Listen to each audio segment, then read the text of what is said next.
traditional leaders, they need to be there to speak about the illegal initiation school that is affecting our black child, including murders. You can tell if an amateur is holding a gun or an ex-soldier. Wow. They test these drugs on these kids because you get what we call a half kick and a full kick. And they come with a stamp. So any owner of a particular drug can identify that this is my drug.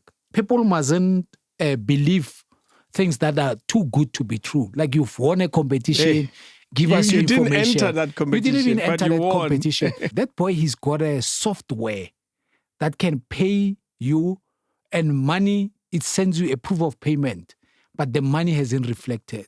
King David Studio Podcast. Today, again, as always, we always wonder about issues that are current, and one that's current in South Africa, and it's been current for the past 100 years, it's crime. It's been up and down, and it's one of those. So we decided to call someone who works in the space. We had him not so long ago on one particular subject. Then we're talking about fraud, relationships. Today we're talking about crime in general as a whole in South Africa. We have Calvin Rafadi, out here Pitori. Oshapudi bra? Aye, grant. All is well. I want us to touch on every subject, man, as many subjects as we can about South African crime. But one in particular that is number one on everyone's lips that we talk about all the time lately is this thing here, the extortion. What is extortion in simple terms? Explain to us, what type of crime is that? Yeah, extortion, how I regard it, I'm going to phrase it simple words.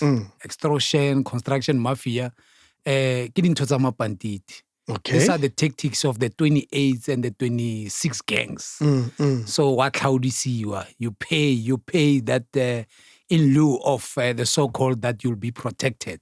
So there are fees that are paid, and it has been an ongoing crime for quite a long time. And it was even rife in Cape Town. And people, they pay this money thinking that, they are protected. But in Cape Town, it was run by the underworld, who, are very close to the gang members in jails. Now, what they normally do is, if you're running a dealership or a food outlet or a brothel or a hotel, at least once or twice a week, they must see the bosses of the underworld, having coffee with you. And then nobody will touch your business. Nobody will rob your business because it's now associated with those particular underworld. So then it becomes like they are extorting you, but at the same time, you feel protected. So are nobody you really will touch protected? you. Are you really protected? It's an underworld game, but we see a lot of copycat nowadays. People collecting money, promising that you'll be protected, but there's no such as being protected. As we grew up, like in Pretoria, if you remember the Casbah Root House, what used to happen is I didn't know you know it. No, I know it. Early 70s, by the way. So basically, we used to see a lot of police coming to have a free burger and a free coffee. The reason being that if police are frequently seen around that area collecting coffee, and even some of the filling station, they still do it, by the way. It's just that it's a pity that police are under-resourced. They can't drive to those particular outlets. But once you see many police coming in and out, collecting free coffee, it's not easy for criminals to go and rob. So in essence, it started like that. And now criminals are taking advantage that, we're protecting you from whichever gang, whosoever can rob your business. So you are under our umbrella. So they fight for theft and then they collect this particular money. And it was even rife again now, as we've seen in Mamelodi. Now, with Mamelodi, what happened is that there was this big project, mega project of the motor industry. Okay. The president announced billions and billions of rands into that particular project that it will be pumped in. So the gangs under the name of Boko Haram, then they started fighting amongst one another, aiming to get a stake into that project. Then there was this particular so-called John Wick. Now, John Wick killed a lot of members in the Boko Haram. I think it was in 2021. No, it's not so long ago. It's not so long. Yes. But even though, and then the situation subsided, then there was no Boko Haram. It was quite, for some time. But now it has emerged, You get a lot of extortion in the water tankers, collection of refusals, those disposable toilets, some of the train stations that are incomplete, some of the mulatto roads and the likes. It's because of now this particular gangs is back and they are extorting under the name of Boko Haram again. Let's try to understand it. Let's stay with the Mamelodi one.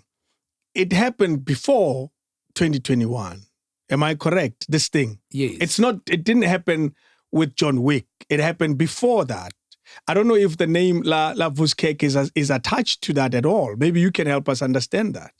Yes, definitely. Remember with Vuskeke, he was one of the taxi owners, by the way.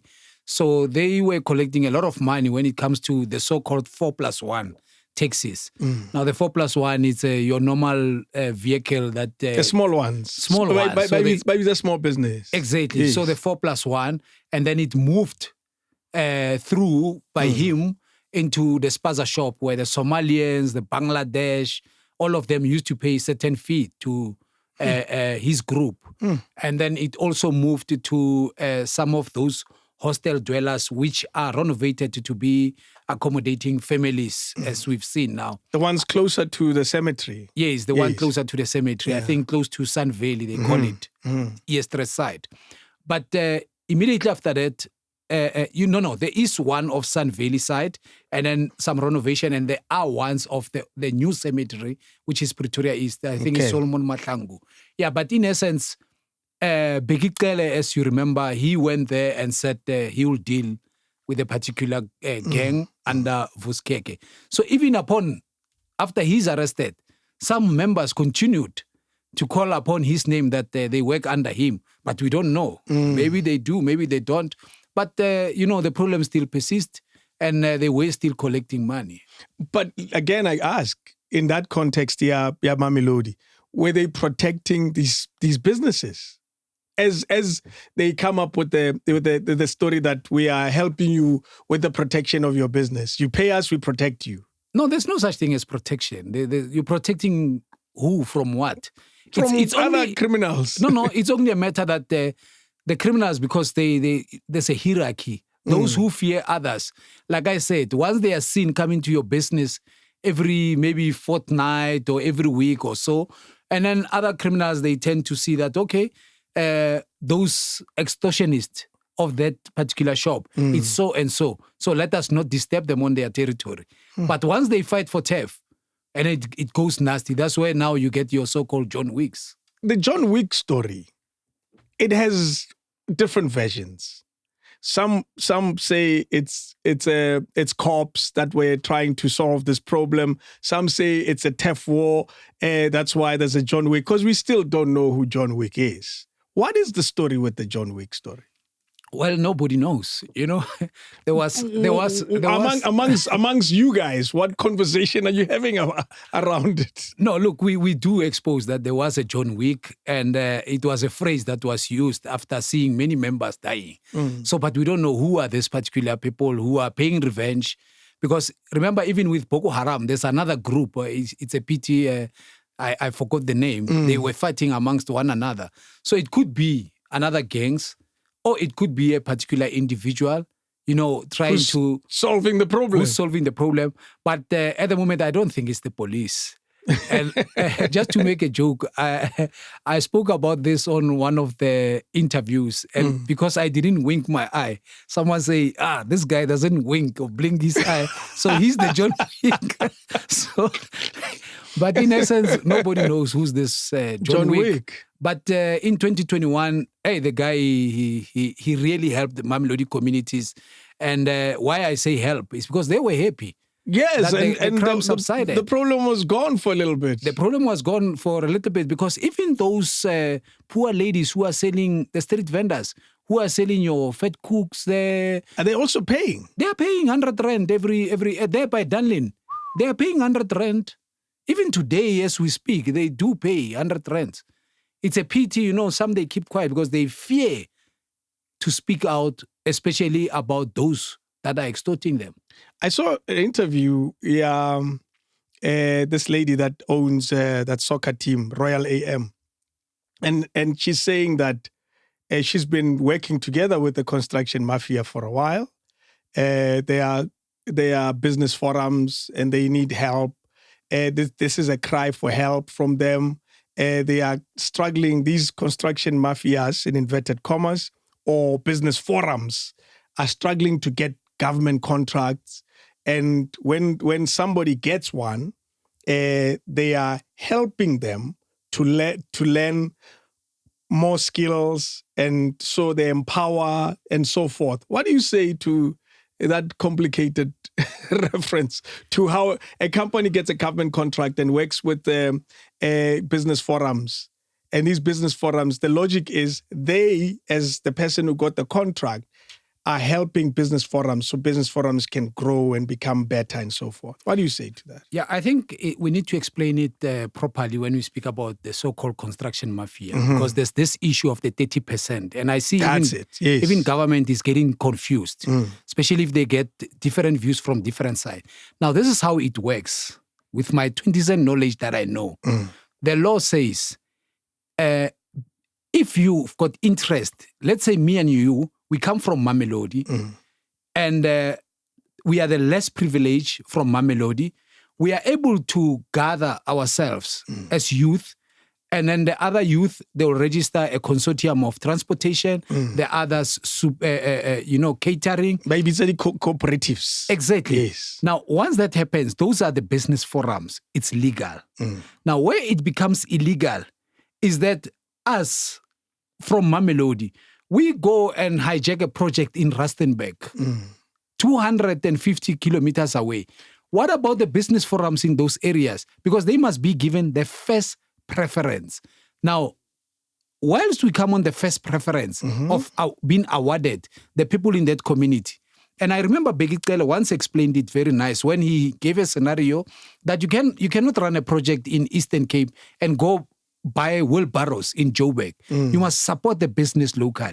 So those who have registered those business to acquire the 30% through employment, through skills transfer, not by cash. Now, these ones, they come, they say, okay, the project is costing X amount of money. Now we need 30% of that amount of money. And whilst they need the 30%, it is then now you must tell them that I'll pay you every Friday. Oh, guys, here's the money up front, then protect me. So that is construction it mafia. changes now. So it changes. So that's why we want to highlight and underline illegal business forums. We're not saying it's business forums, but the way they camouflage as if they are legit business people, that is where they get it wrong, because they demand cash up front. They go and hijack project in another area. But there's nothing wrong in the same community where the people, they've got an outcry to say, we are the kids of Mamelodi. I've got a taxi industry. They need to ferry those that will be conducting construction on site. I've got a kitchen. It's me and so in the corporate. And we need to start catering and for the food. The canteens, we used to call them, or we're calling them. And they become the first preference. They're given that opportunity. Some, they will be employed under labor law, and the skill is transferred to them. But this thing of coming with bouncers and guns, and then this Vitla's Mercedes-Benz, is that a standard car for this? That's a standard car. Really? That's a standard car. It's back in the days, Nelly Cressida. I didn't know. Is that the car they used? That's the car they used. Wow. The Cressida was last used with fetching Mandela. You remember? In the red Cressida. Yeah. Yes. So, but basically, that is those vehicles. They come. They are escorted, bouncers with guns, without a name tag, waving guns inside the meetings, and with the regulation of a firearm. That's not how you handle a firearm. And then they call themselves a business forum. They call themselves business forum. And when you ask them, who are these people, these bouncers, and some are foreigners, by the way. I wonder, an asylum seeker or somebody with illegal documents, how do they get clearance to carry a firearm? Do they have competency? Now, CIRA also needs to come in and help us to identify who are these people. I want to go back to the business forum thing for a second and argue it from a very different perspective.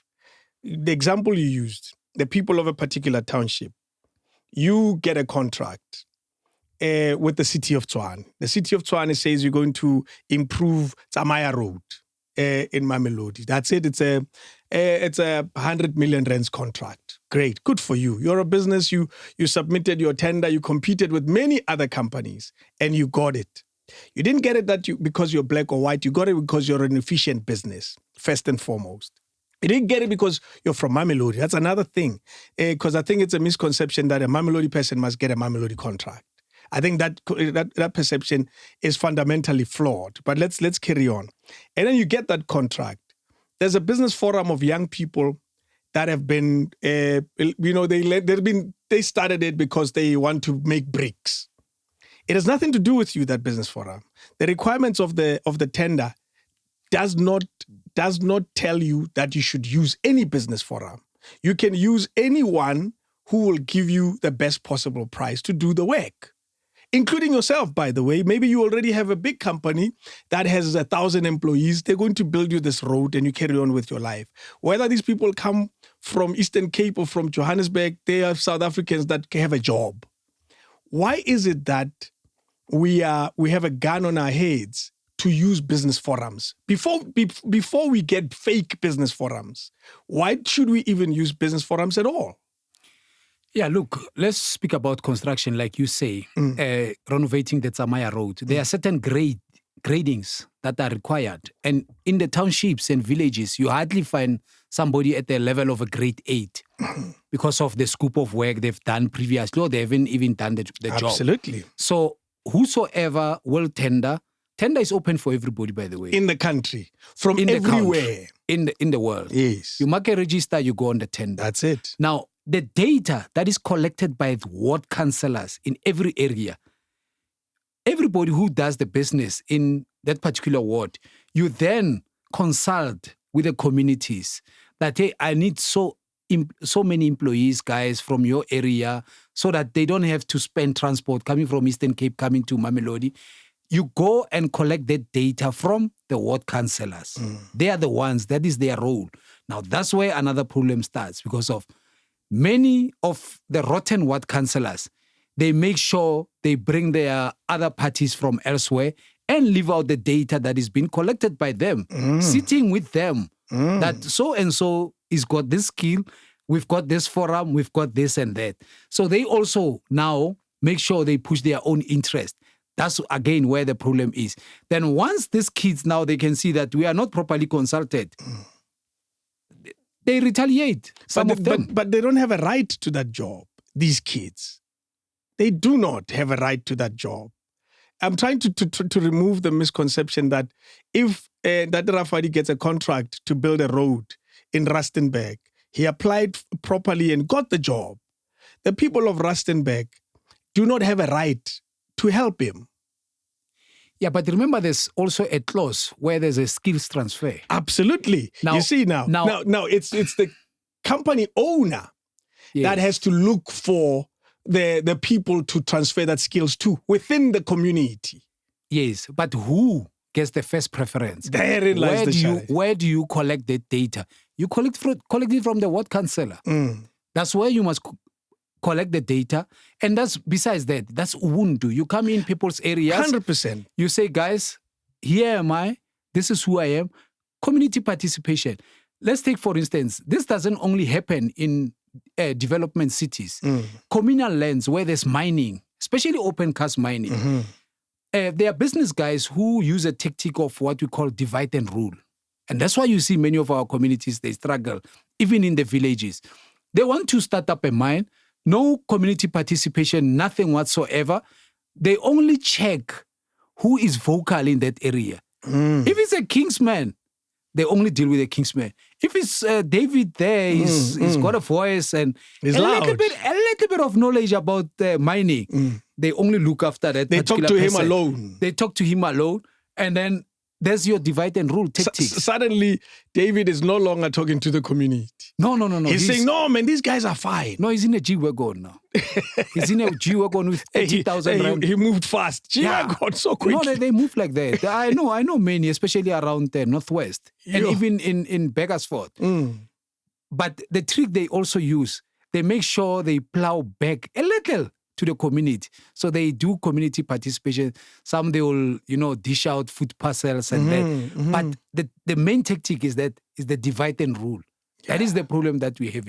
So when you are a business person, do your proper consultation with the relevant stakeholders in that communities.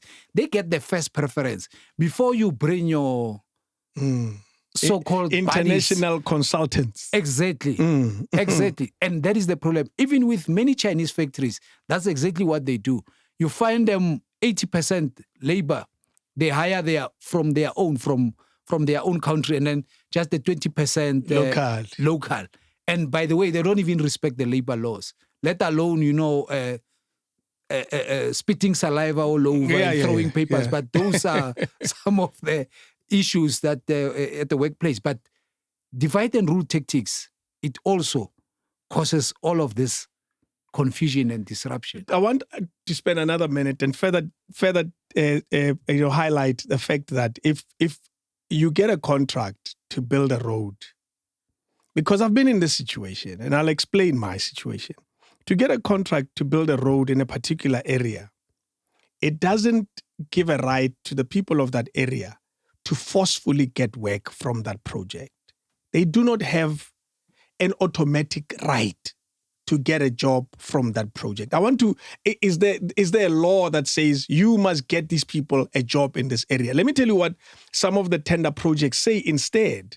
They say, show us how, before you even finish the submission, in the requirements, they say, show us how you're going to empower the locals. You have to demonstrate that in your submission. And part of the criteria in which they choose a person who's going to get the job is that very this demonstration. And they say, oh, no, this is the guy. We appoint for that. If they do the right job, the people who appointed you, they have to monitor that you actually deliver on that promise.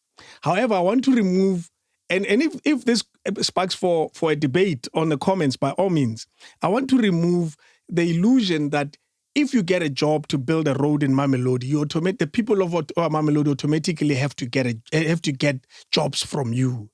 There's no law like that. Am I correct? No, you're 100%. It happens like that. I've seen contracts at Eskom when I was investigating some matters in Tutuka Power Station, whereby on the very same contract, they need somebody with certain criteria to service the power station. Then you need to further, prior completion of the tendering document, you must attach the CVs of the locals, of the particular 30% skill companies, especially in security, that you will be transferring the skill. So it's not. I agree with you. It's not automatically, but as a business person with ethics, you need to go and consult the local and collect the data, because those type of things, they end up holding you back and causing many unrest. And we've seen that even at Eskom, Tutuka Power Station, where the local taxi industry, they block the road and say, who are these people who are fearing the staff? We've got our own taxis and that and this and that. So as a businessman, you ought to know that we don't call it smoking the same pipe with them. But community participation, community engagement, I'll call it. Yes. So it's only fair that you do your proper community engagement and collect the data. It saves you time for the project to be completed and for your project also to be protected. Let me tell you my story very briefly. It's a small, tiny little thing. We got a project with City of Tshwane to travel with the mayor. By traveling with the mayor, he was addressing different communities within Tshwane on different issues.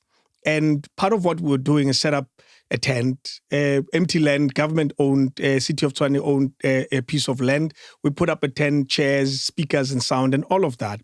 And people come and listen to the mayor speak, and then we leave. We go to another part of the city. This is a project that we did many, many years ago, long before Boko Haram for that matter. However, here's a common challenge that we used to face when we get to those places. The minute they see a tent being erected, they come. And here's the interesting thing. There's Business Forum 1, Business Forum 2, Comrades, and civil society. You don't know who's who. That's the first issue. And you're likely to react to the most violent ones. The most common thing is this tent is not going to be erected. No meeting is going to take place here until we get paid. Paid for what? To ensure that this meeting takes place. That's the first thing. Secondly, they would say you are empowering the locals. But that money is going to some guy's pocket. Some guy, there's no locals here. And there's no local that's working. They're not helping you with anything.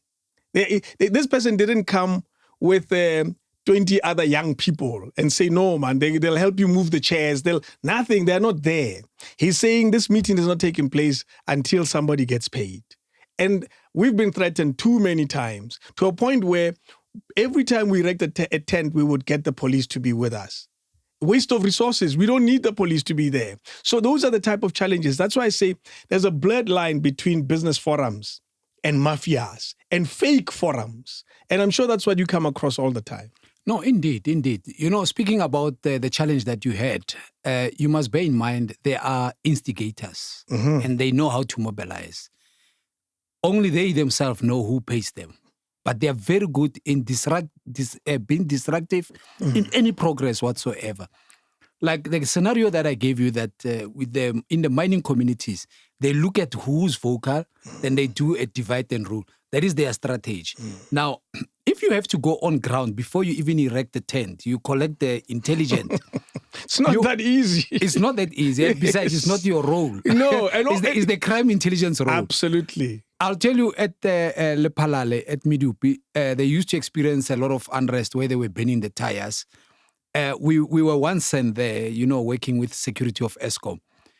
We used to go into the Shepini, and by the way, I don't even drink, but you hold the bottle as if you are drinking, just to listen to, we were shocked who buys those tires, those second-hand tires, who feeds the petrol on making sure that those tires, they are erected and bent on the streets to stop the production. Yes. The final answer is that they are instigators and they are well-paid, well-funded, and they make sure they can mobilize and disrupt. So, because they are well-funded, even prior build-up to that particular meeting where the tent will be erected, whosoever drinks, they sponsor the drink. Whosoever didn't even pay the school fees of the child, they can go as far as paying the school fees of the child just to mobilize. Sometimes you'll even get shocked that even when they come to protest, they are wearing new T-shirts with whatever logo their dispute on the day. Whatever the logo of the day. Then you can see that, I must tell you, somebody paid. I've paid. I remember this. I was so unhappy because it makes the projects unprofitable. It's not part of the budget to pay 10,000 rand to some guys because they are threatening to burn the tent. No, definitely. We had no choice. We consulted with the city. We consulted with the police. And we realized that we're not getting help. And remember, when the mayor arrives, they expect everything to be ready. They don't know it and they don't care. So we had to pay some guy and the meeting happened. Peacefully, for that matter. Yes. But we did not need to pay that. Why are we restricted to operate as a business person? Why are you restricted to operate in certain areas? Because some guys are saying, Ubatlangi. Yeah. No. People, they get paid. Even the president, before he can go to any business whatsoever. Somebody. Crime intelligence. No, not payment. Okay. Crime intelligence and state security, they have to go and monitor prior days that there will never be any disruption. So if you don't have those capabilities, you end up, smoking the same pipe with these criminals, by the way. It's not a nice pipe to smoke. It is not a nice pipe, but it's pure criminality. They camouflage as if they are doing good for the community, but yet they stop the productivity. In some meetings, I've been in one in the Northwest, but whereby instigators, they were very disruptive. And they've got a strategy, by the way. In the same tent, you know how they sit? They don't all sit in one group. Another one sits there right at the back. Another one sits there. Come the questioning time, they raise up hands. So they've got a triangular of disruption and mobilizing the community. But when they fume, it's something that is being discussed. And then everybody now in the community. Because noise is coming from different parts of the tent. So they've got those type of tactics and strategies. But if you tackle that prior, you are able to deal with them, call them, and then deal with them prior to any disruption. But that's how they operate. But the communities, they must also open their eyes that these people, they are in to gain for a particular gain. And that's why even in the same communities, they live more better than anybody else. Because they benefit. Like I say, somebody pays them. I mean, the one that I'm talking about where they were buying tires and 20 liters of petrol before they can ban and stop the those boys, they were getting paid. There was a time when one of them was paid for a holiday in Cape Town. I've got the profile. if Eskom needs that profile, I've done it for free. Here's the guy. Here's the guy. He was paid.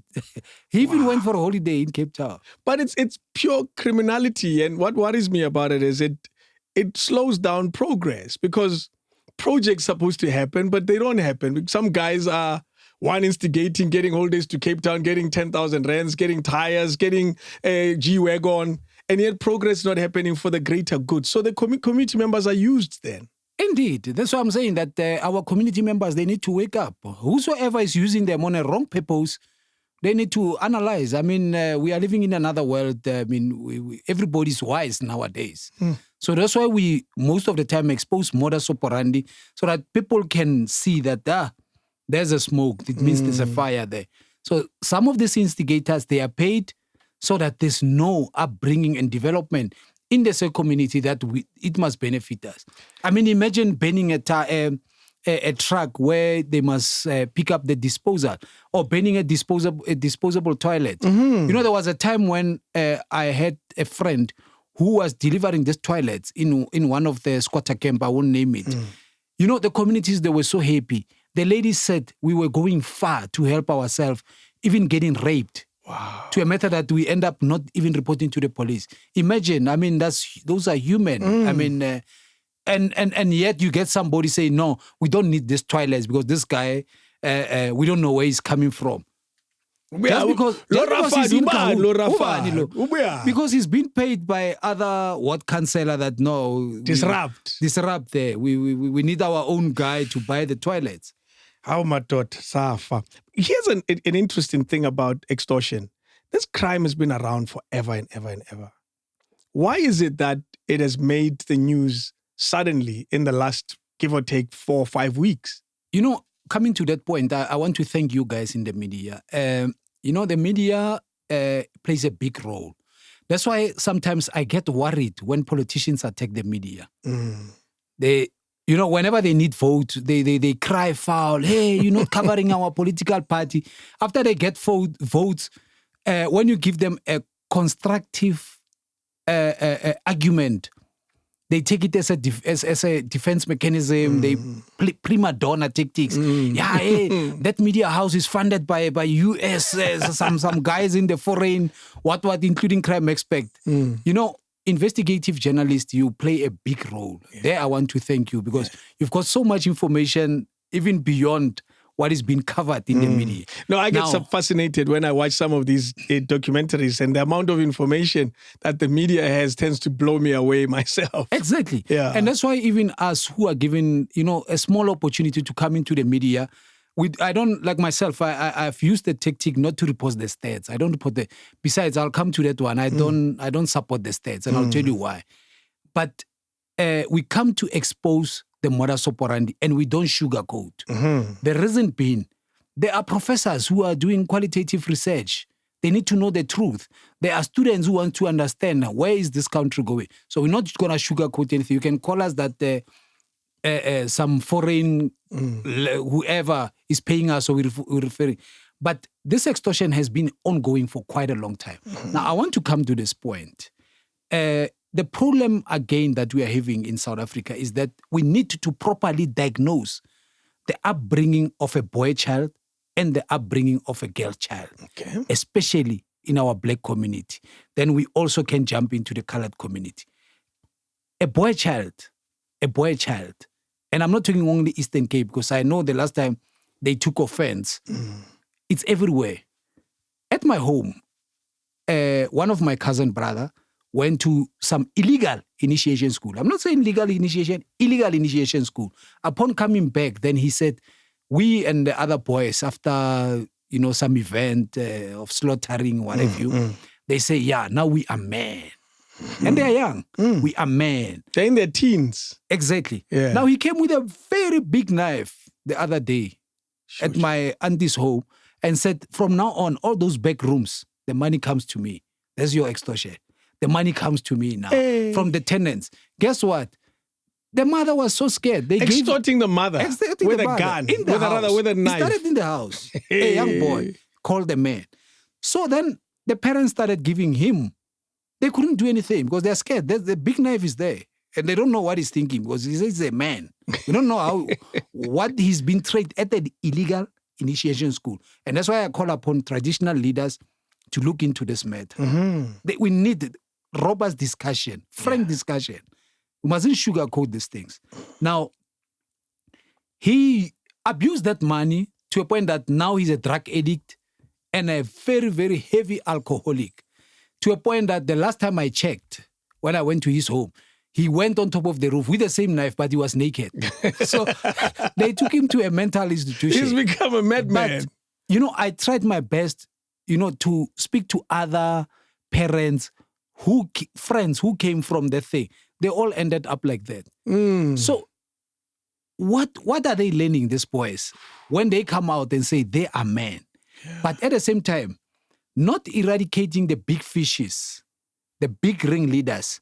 We get copycat like this, and then opportunist crimes like this, where our kids end up role modeling of this particular criminals. Now, you jump to a girl child. You go to a school now. We can go now this afternoon to any township school. Yes, sis, there's no school uniform there. Those are mini skirts. Yes. I actually call them soft porn. And in their head, most of them, they know number plates of cars like better than mathematics. That problem is, when we were growing up, that problem we was didn't there. have that. No, we had with number plates, trust me, with number plates. But it was slightly different. Yeah. Yes. We knew number plates of the nicest takes in the township. Exactly. But now they know all the number plates of that.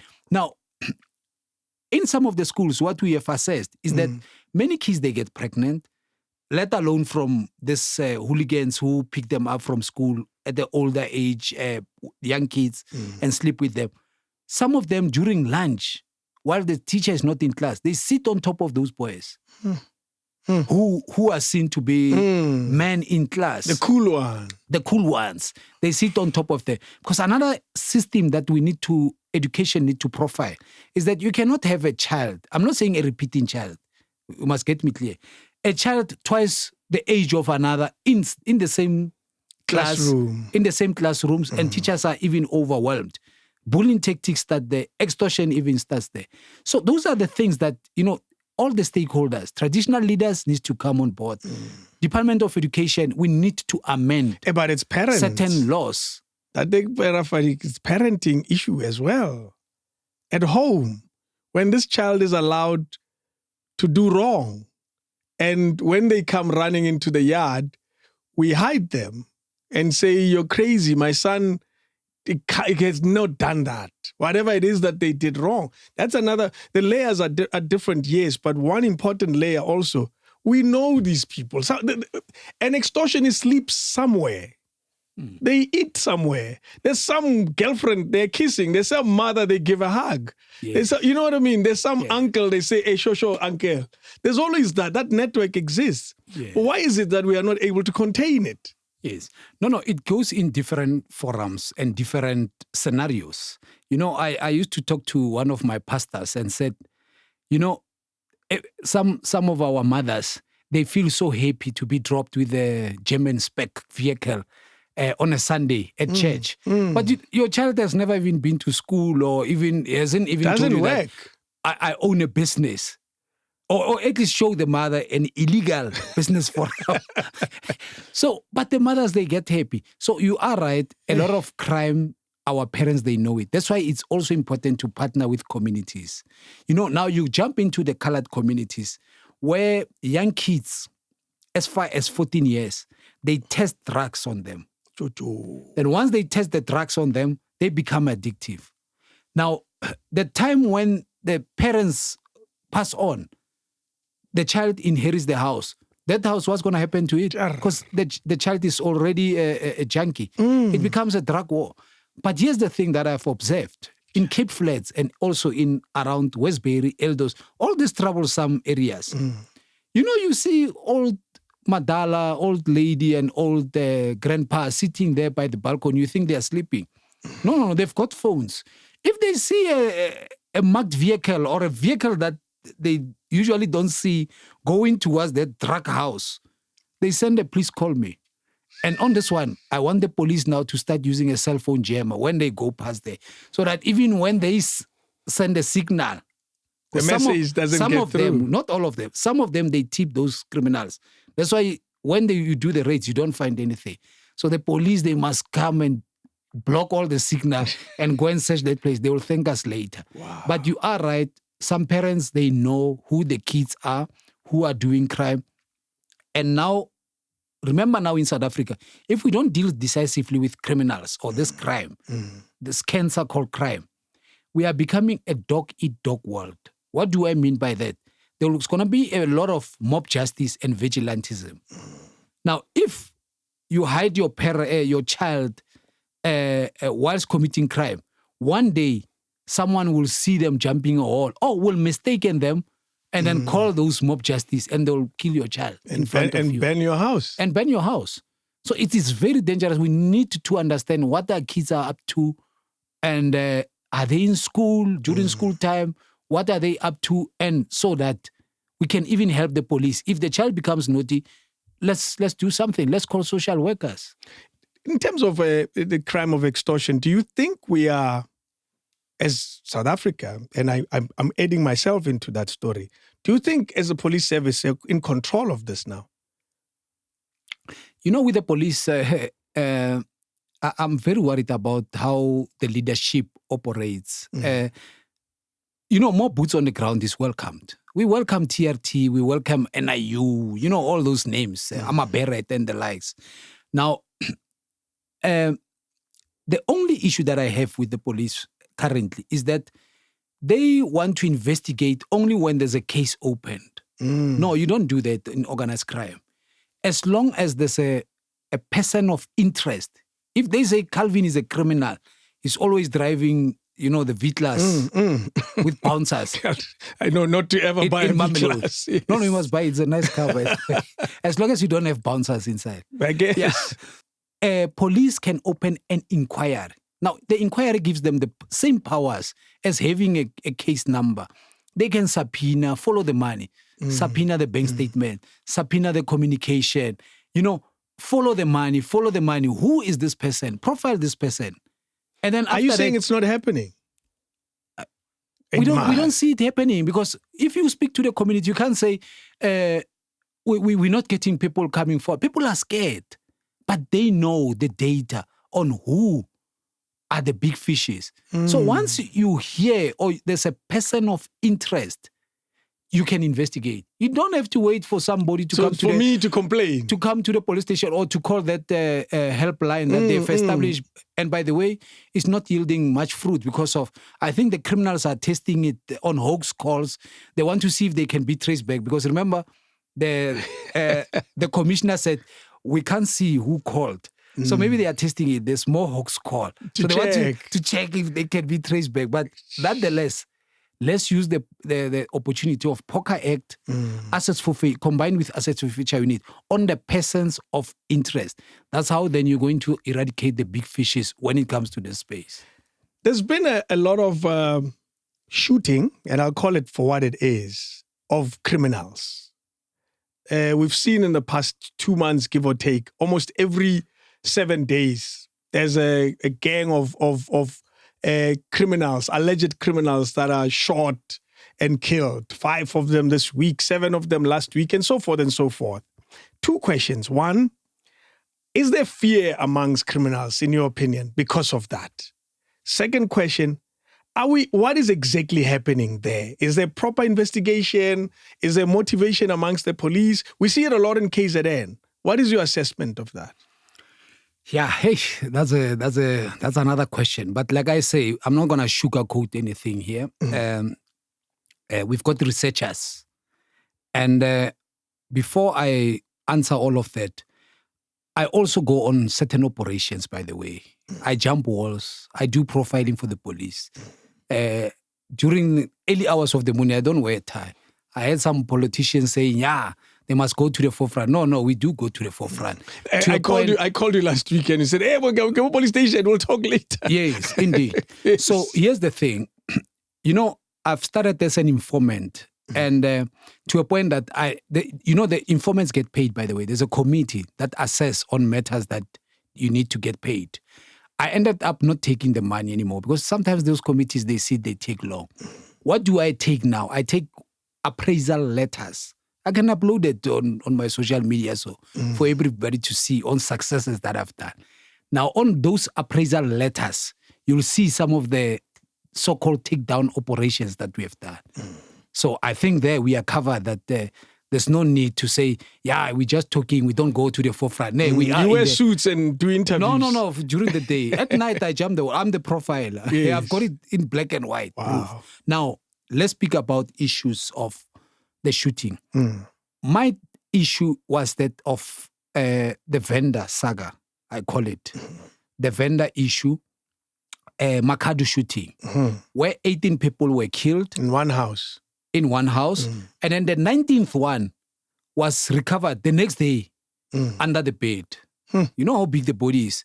And obviously the day before, on the 18th, after the 18 were shot, obviously forensic came, they collected all the evidence, and it was a crime scene. But they missed the body, by the way. They saw the other body the next day. Now, here's my thing. We see a lot of exodus of police exiting the police force, joining private security. Okay.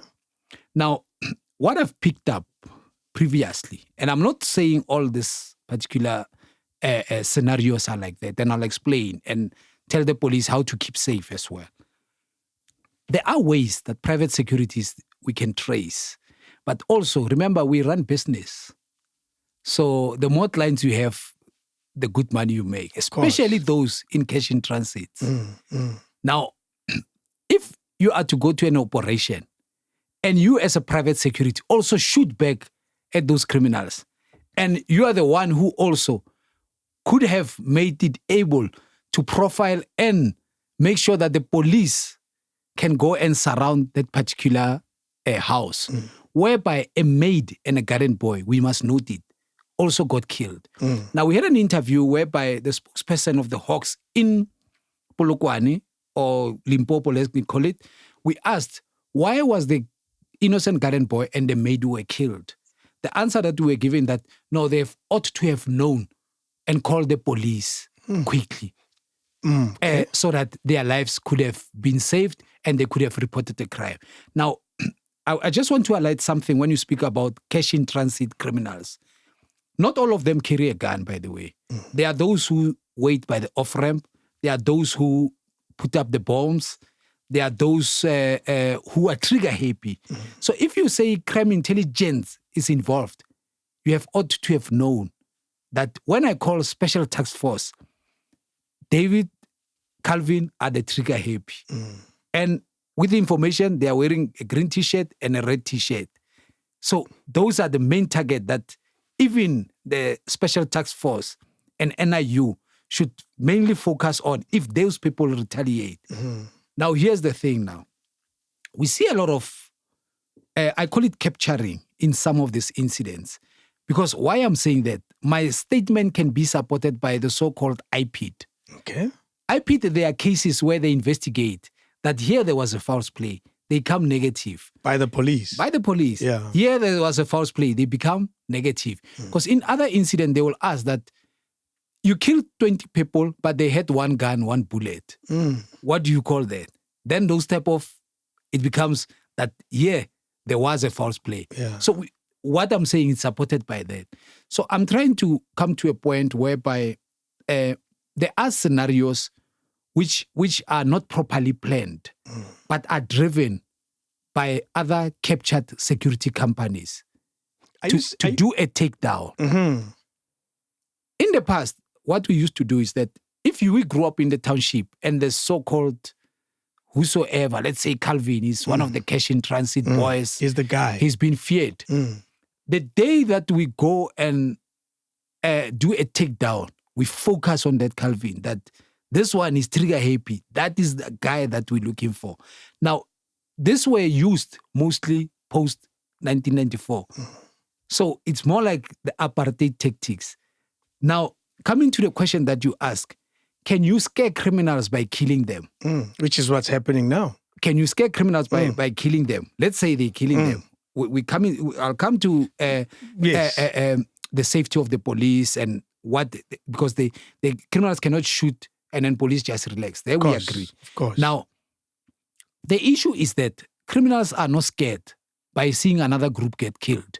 You know what do they say? Let's get into their mind. They say, no, that one, the Sangomas that they go to, no, it's that weak Sangoma who eats a quarter at the back street.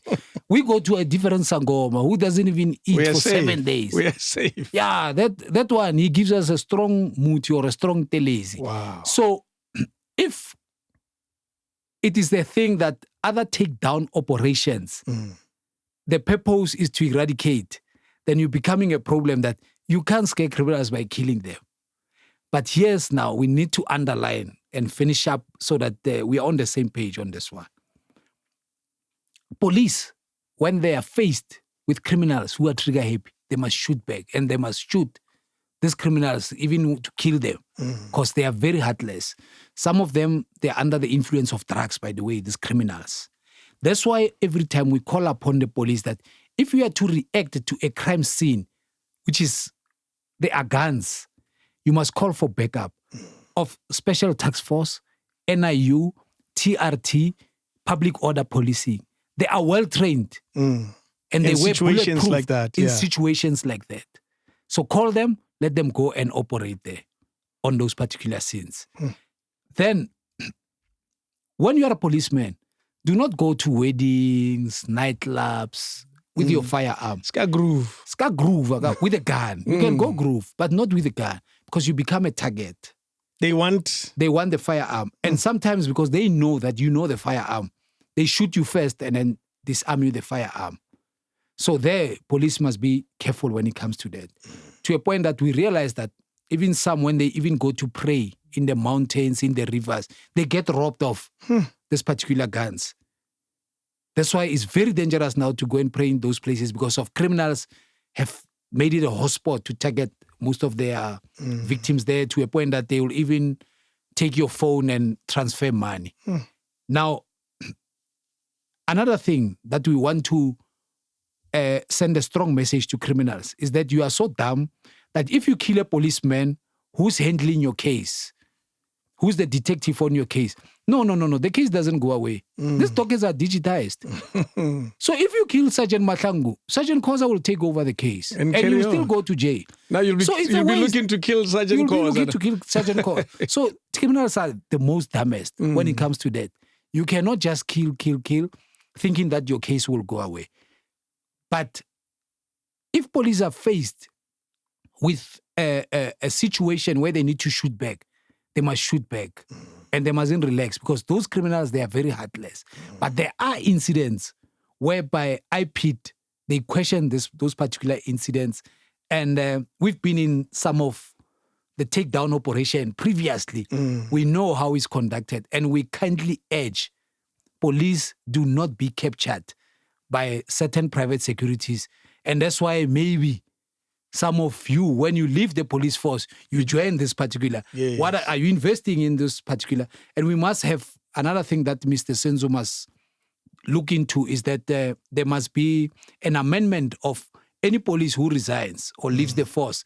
There must be a window period for them not to join private security company because we lose a lot of members after we train them with a taxpayer's money, jumping into private security because there's the money there. Well, you can't fault a guy who quits this job that pays him 1,000 rands to go to a job that pays him 10,000 rands. You can't fault him. It's not his fault. Yeah, we can't, but that's why I'm saying there must be a window period so that we avoid this attraction. Yeah, restraint of trade, where you can't go there. You're restricted from joining that industry. No, you can join, but we are saying that let there be a window period of at least a year or 2 years. This thing of leaving the police after you have been trained with the taxpayers' money. Hey. To gain so much skill and then immediately you jump to a private sector. No. I get it. It's damaging the country. Help us understand the role of private securities in that context. What role do they play in the scenario of these takedowns, for example? Yeah, look, there's a MOU or an agreement that is being signed whereby there's a multiplier force. Securities are the eyes and ears of the police. So any information that they come across, they are the ones who must feed that information to the police. So they're more like whistleblowers and informants. But during the takedown or the arrest, they must play fair. They mustn't contaminate the scene. Yeah. And again, they mustn't play. You know what Ian Cameron once said, and I respect what he said. I want to underline that there are so many rogue units within SAPS. So private securities mustn't play rogue and then end up being in the forefront, shooting back at the criminals so that tomorrow they get to get a tender of, the cash in transit. Because the industry there's too much competition there. So if you are seen to be a good company that you deal with crimes decisively, then you get the more chance of getting more clients. So that's where another issue is. But private securities, they are the eyes and ears. On the takedowns operations, they must sit back as far as possible, not to even contaminate the scene. But this thing that we hear, that private securities also carry their guns to shoot back in whoever is shooting back, then we're having a problem there because that is not the agreement. Here's another thing that we've been seeing. Well, we know it. We've known it forever. And that Rafadi police officers are corrupt. 2 weeks ago, there were a number of police that were arrested as part of this extortion nonsense that's happening in the country. How rife is it about the corrupt nature of South African police? No, it is very rife. And what the Minister Mutunu has said, that those are the black sheep in the family. Well, how many sheep? Do we have more black sheep than the white sheep?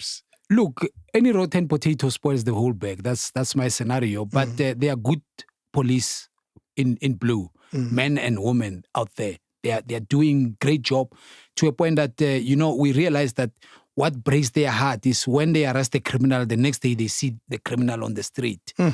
Their heart gets sore because of they want to deal with crime decisively. Now, coming to the rotten one, there's a lot of floodgates. And that's why we always say that issues like counterfeit goods, especially cigarettes, they love cigarettes, there's corrupt officials, especially cigarettes. Yeah. You cannot go and raid a place without having SARS customs and without having a search warrant. It leaves a floodgates of corruption there. I think the last ones that were arrested, it is the same scenario. Now, why you need SARS customs is because of some of these criminals who are distributing cigarettes, especially in big bulk.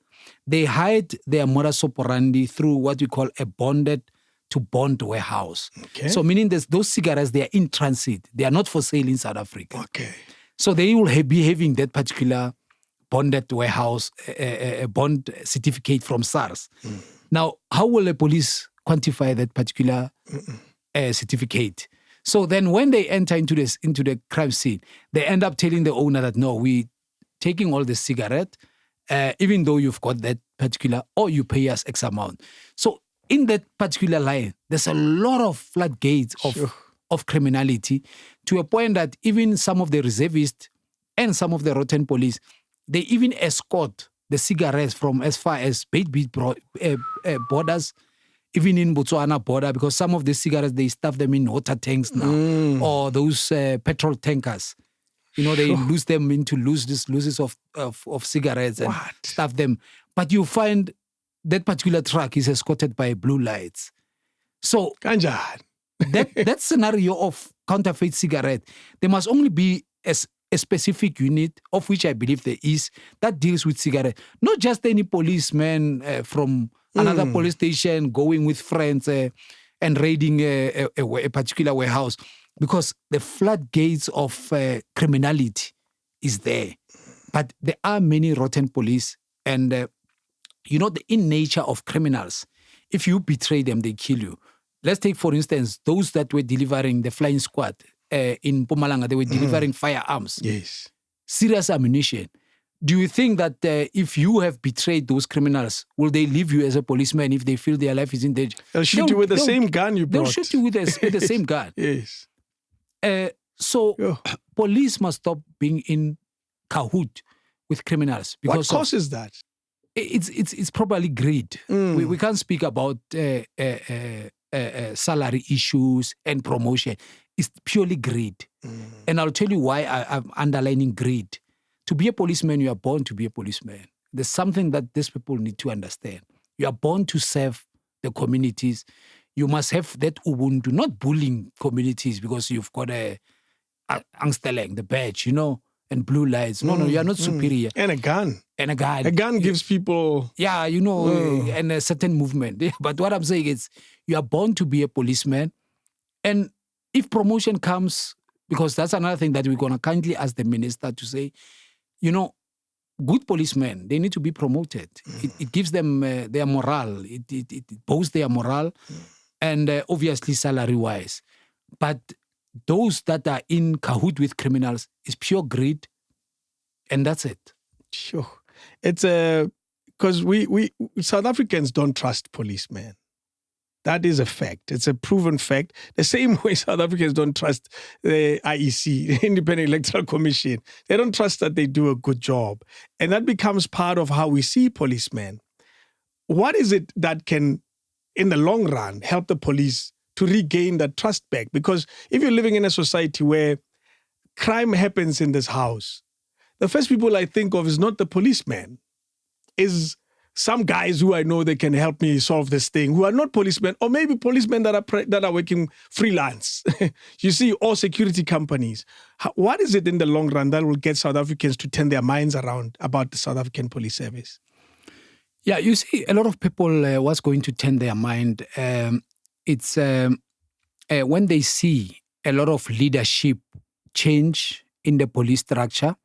And not only that, when they see a lot of politicians going to jail, by the way, because some they give reasons that so-and-so has been found with money, so-and-so. I mean, issues of state capture, they will tell you nobody's going to jail. So those type of things, they make people not to trust the police. Police are called, there's a drug house. They drive into the drug house. They come out with a KFC, those type of things. But I don't, but I hear you. Yeah, but what I'm saying is communities, they need to go back and trust the police. And why I'm saying that, like I said, we don't want to become a dog-eat-dog world where there's vigilantism and mob justice. It's uncalled for. Yeah. And even communities, hence they've got so much information. I heard one politician, I was very disturbed when he called the informants and whistleblowers izimpimpi. Those are... That's an apartheid... No, that's a politician saying that. Yes. A politician that we need to improve izimpimpi structure. Use that phrasing. The phrase izimpimpi. Is you can Google it. We know it. You'll see who said that. And we kindly ask the person, you don't use such words. We want to encourage as many people in the community to come forward with information. They are sitting with information. Izimpimpi, it's associated with apartheid, necklacing, and Askaris. It's a very bad word to use. We want to encourage communities. Now, I heard on the stats that many people, even when their houses are broken into, housebreaking, they don't want to report to the police, or they feel that the police won't come, or the police hardly show up. We kindly ask, even when they don't show up, make sure, when you get transport, even the next day, go quickly to the police and report and drive with them to the house, scene of crime. I'll tell you why. You can have a cell phone, a very old cell phone that you are using in your drawer. and they break into your house and you don't report that crime. Are you aware that dumbass criminal can use that phone in another serious crime scene? And then who's going to get arrested once he's been traced? It's you. It's you. And then what's going to be your so-called alibi?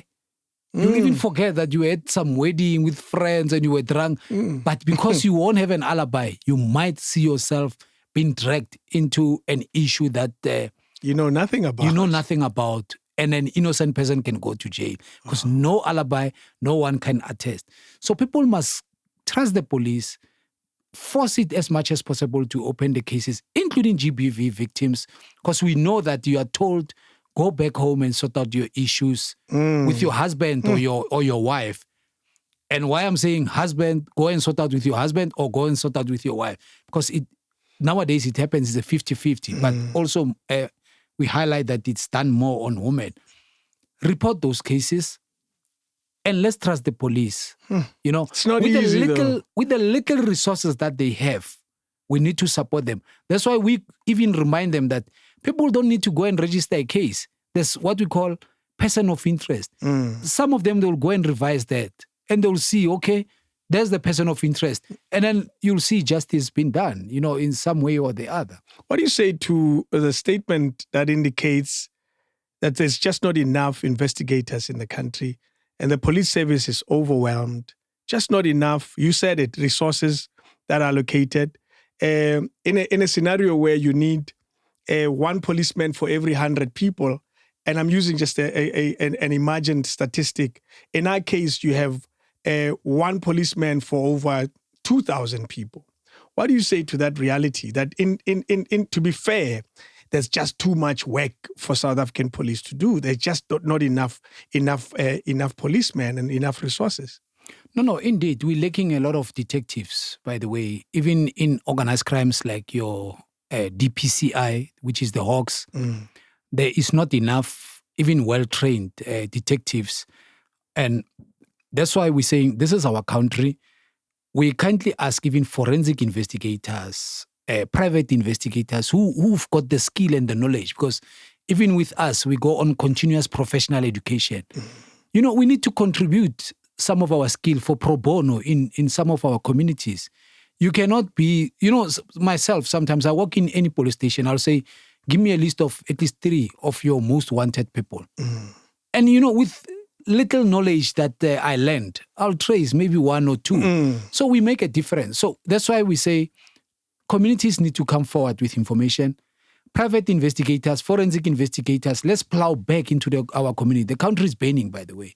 This is a serious cancer of crime. Are we there yet? Hey, I mean, we are on grey listing and every day you switch on the news, it's strictly bad news.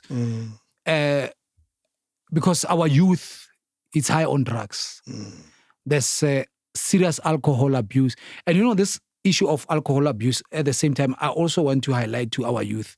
You know, I had the privilege to be next to Mama Winnie Mandela. And this is what she taught me, that you know, during the apartheid, why many of our elders used to be in a circle and drink alcohol is because when the special branch, those Afrikaners, special branch, they'll pounce in. Even though you don't have permit to visit one another, they'll say, all of you, one by one, go into the circle. They can see the way you dance that you are drunk. So people used to get drunk so that even when the police come, you are finished. Then you don't go to jail because of you are not overthrowing the government. Even when you hug you're just drunk. You are just drunk. So we need to break that habit, especially when you abuse the alcohol. We shouldn't abuse the alcohol. Yeah, you can drink. You know, they tell you, hey, red wine is good. I mean, Blades Monday taught us that it's good. 2 or 3 glasses, but you cannot abuse alcohol. Why you abuse this thing? So she used to tell me that, look at those kids, the way they are so drunk. They remind me, because those days, if they find you there and you are all sober, you are locked up for days. Because what are you talking about? You are overthrowing the government.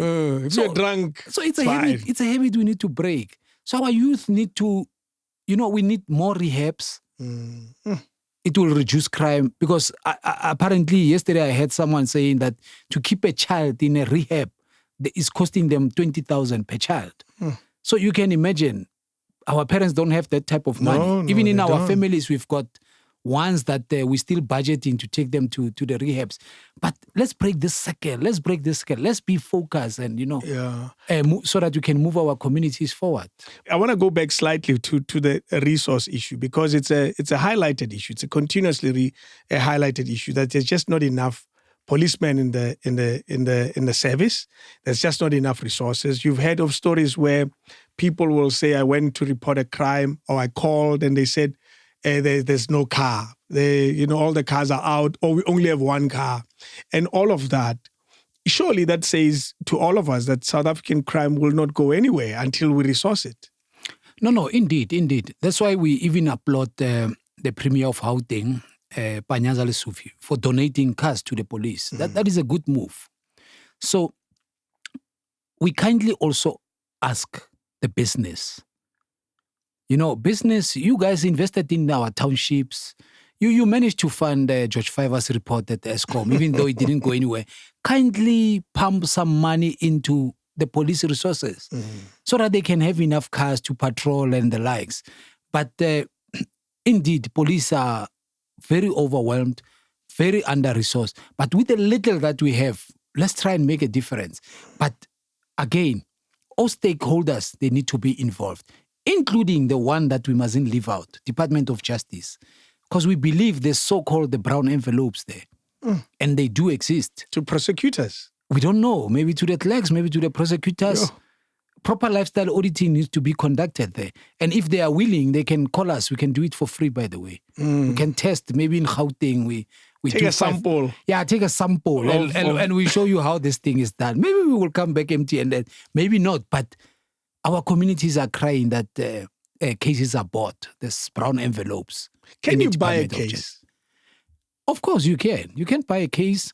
And sometimes even when you don't buy the full case, just buying the charge sheet and then preparing certain rotten lawyers, you can go on technicality and say, there's no charge sheet in the docket. And you know what that happens? It gets thrown out. You spoke about digitization though earlier. Yes. Aren't they digitized though? Yes. No, they are digitized. But what I'm saying, if the defense can argue at some point, that it's been 2 times the charge sheet is gone missing, or maybe even they buy somebody who has to digitize the docket and the case gets thrown away.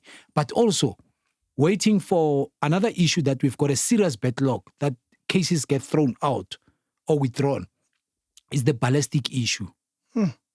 Now, the ballistic issue, not the Mporo ballistic, because that one was a toy gun, by the way. And I don't know how... Who had a toy gun, Mporo or the guy with the big gun? The rifle. The rifle was toy? It was a toy gun, but it's they call it a replica, the police, which is fair enough. Some replicas, they make same sound like a gun. Wow. But if you collect the evidence of a particular firearm, you must dismantle the magazine, the bullets separately, and then the gun. From that onset, they could have seen it before they sealed it in the evidence that plastic. It's not... No, this one, we don't even need to take it to ballistic, but let alone it's Give fine. it back to them. Give it's it a toy. back. Let them go play. But besides that, we've got a serious backlog when it comes to the ballistic. At first, I thought it's a load shedding, because when you process a firearm into the machine, if the electricity trips, you have to start the process all over again. But now the load shedding has been sorted and they've got backup generators wherever they are. So the police wait too long for the analysis report from the ballistic. And lawyers take that point that this case has been ongoing, it's been postponed for quite a number of times. Too many times. Therefore, withdraw this matter, provincially withdraw or drop the charges. You know the phrase, justice delayed is justice denied. Exactly my point. Yes. So the ministers, they need to sort out the Justice Department and the Minister of Police. But what I'm saying is that we need all stakeholders to play a part here. With the little resources, if we team up, then we can get this thing sorted out, this cancer sorted out. Even in the imbizos, they need to be there in the front desk. Department of Justice must be there. Department of Justice to talk about brown envelopes. Department of Education, they need to be there to talk about the miniskirts that we spoke about. Traditional leaders, they need to be there to speak about the illegal initiation school that is affecting our black child, including murders. at those illegal initiation schools because of if they tell us about the stats, how do we trust the stats? How do they read the child who died and at an illegal initiation school? Is it death, natural death, or is it murder? Because to me, it's murder. It is. Some Absolutely. is even premeditated murder. Yo. That's why parents don't take your child to any illegal initiation school when he's a drug addict. They can't take that situation there.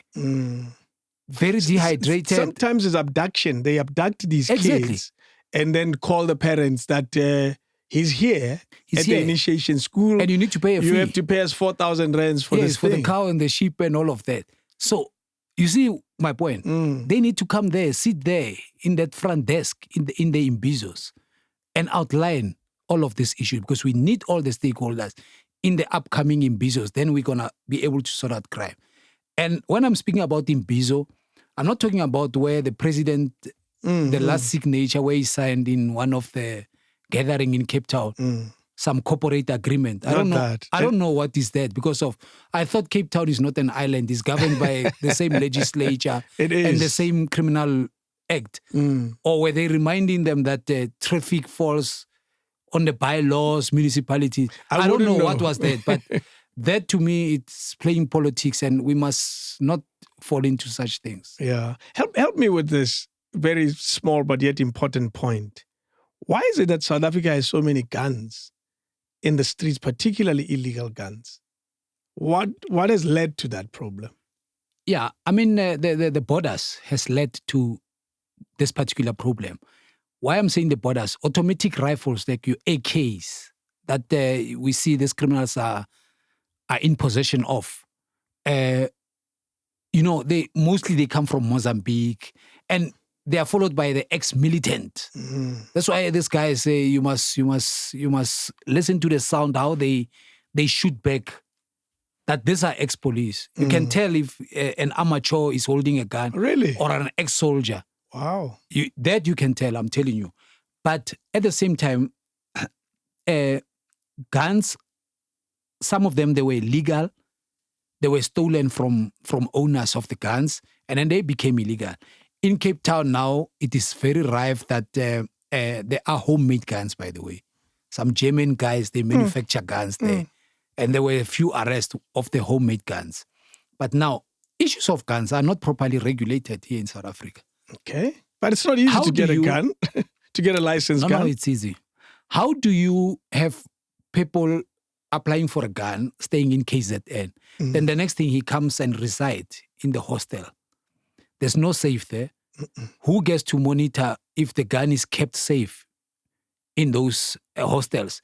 And it is also believed that some of these robberies, you can even rent a gun for a day.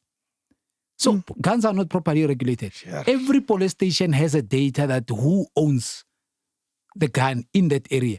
They must constantly go and raid to see that, there's your gun. It's still there. It's still in the safe.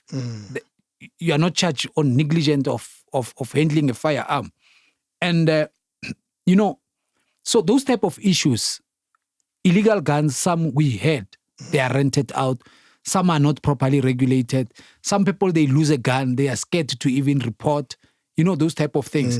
But handling of firearms, the registering of these firearms, we need to deal with that, including those guns that are disposed. Supposedly. Exactly. Disposed. Because the last time we heard from Norwood Police Station, we had a problem that they were recycled back to the criminals at a fee. They were meant to be disposed. Yes, but they were recycled back.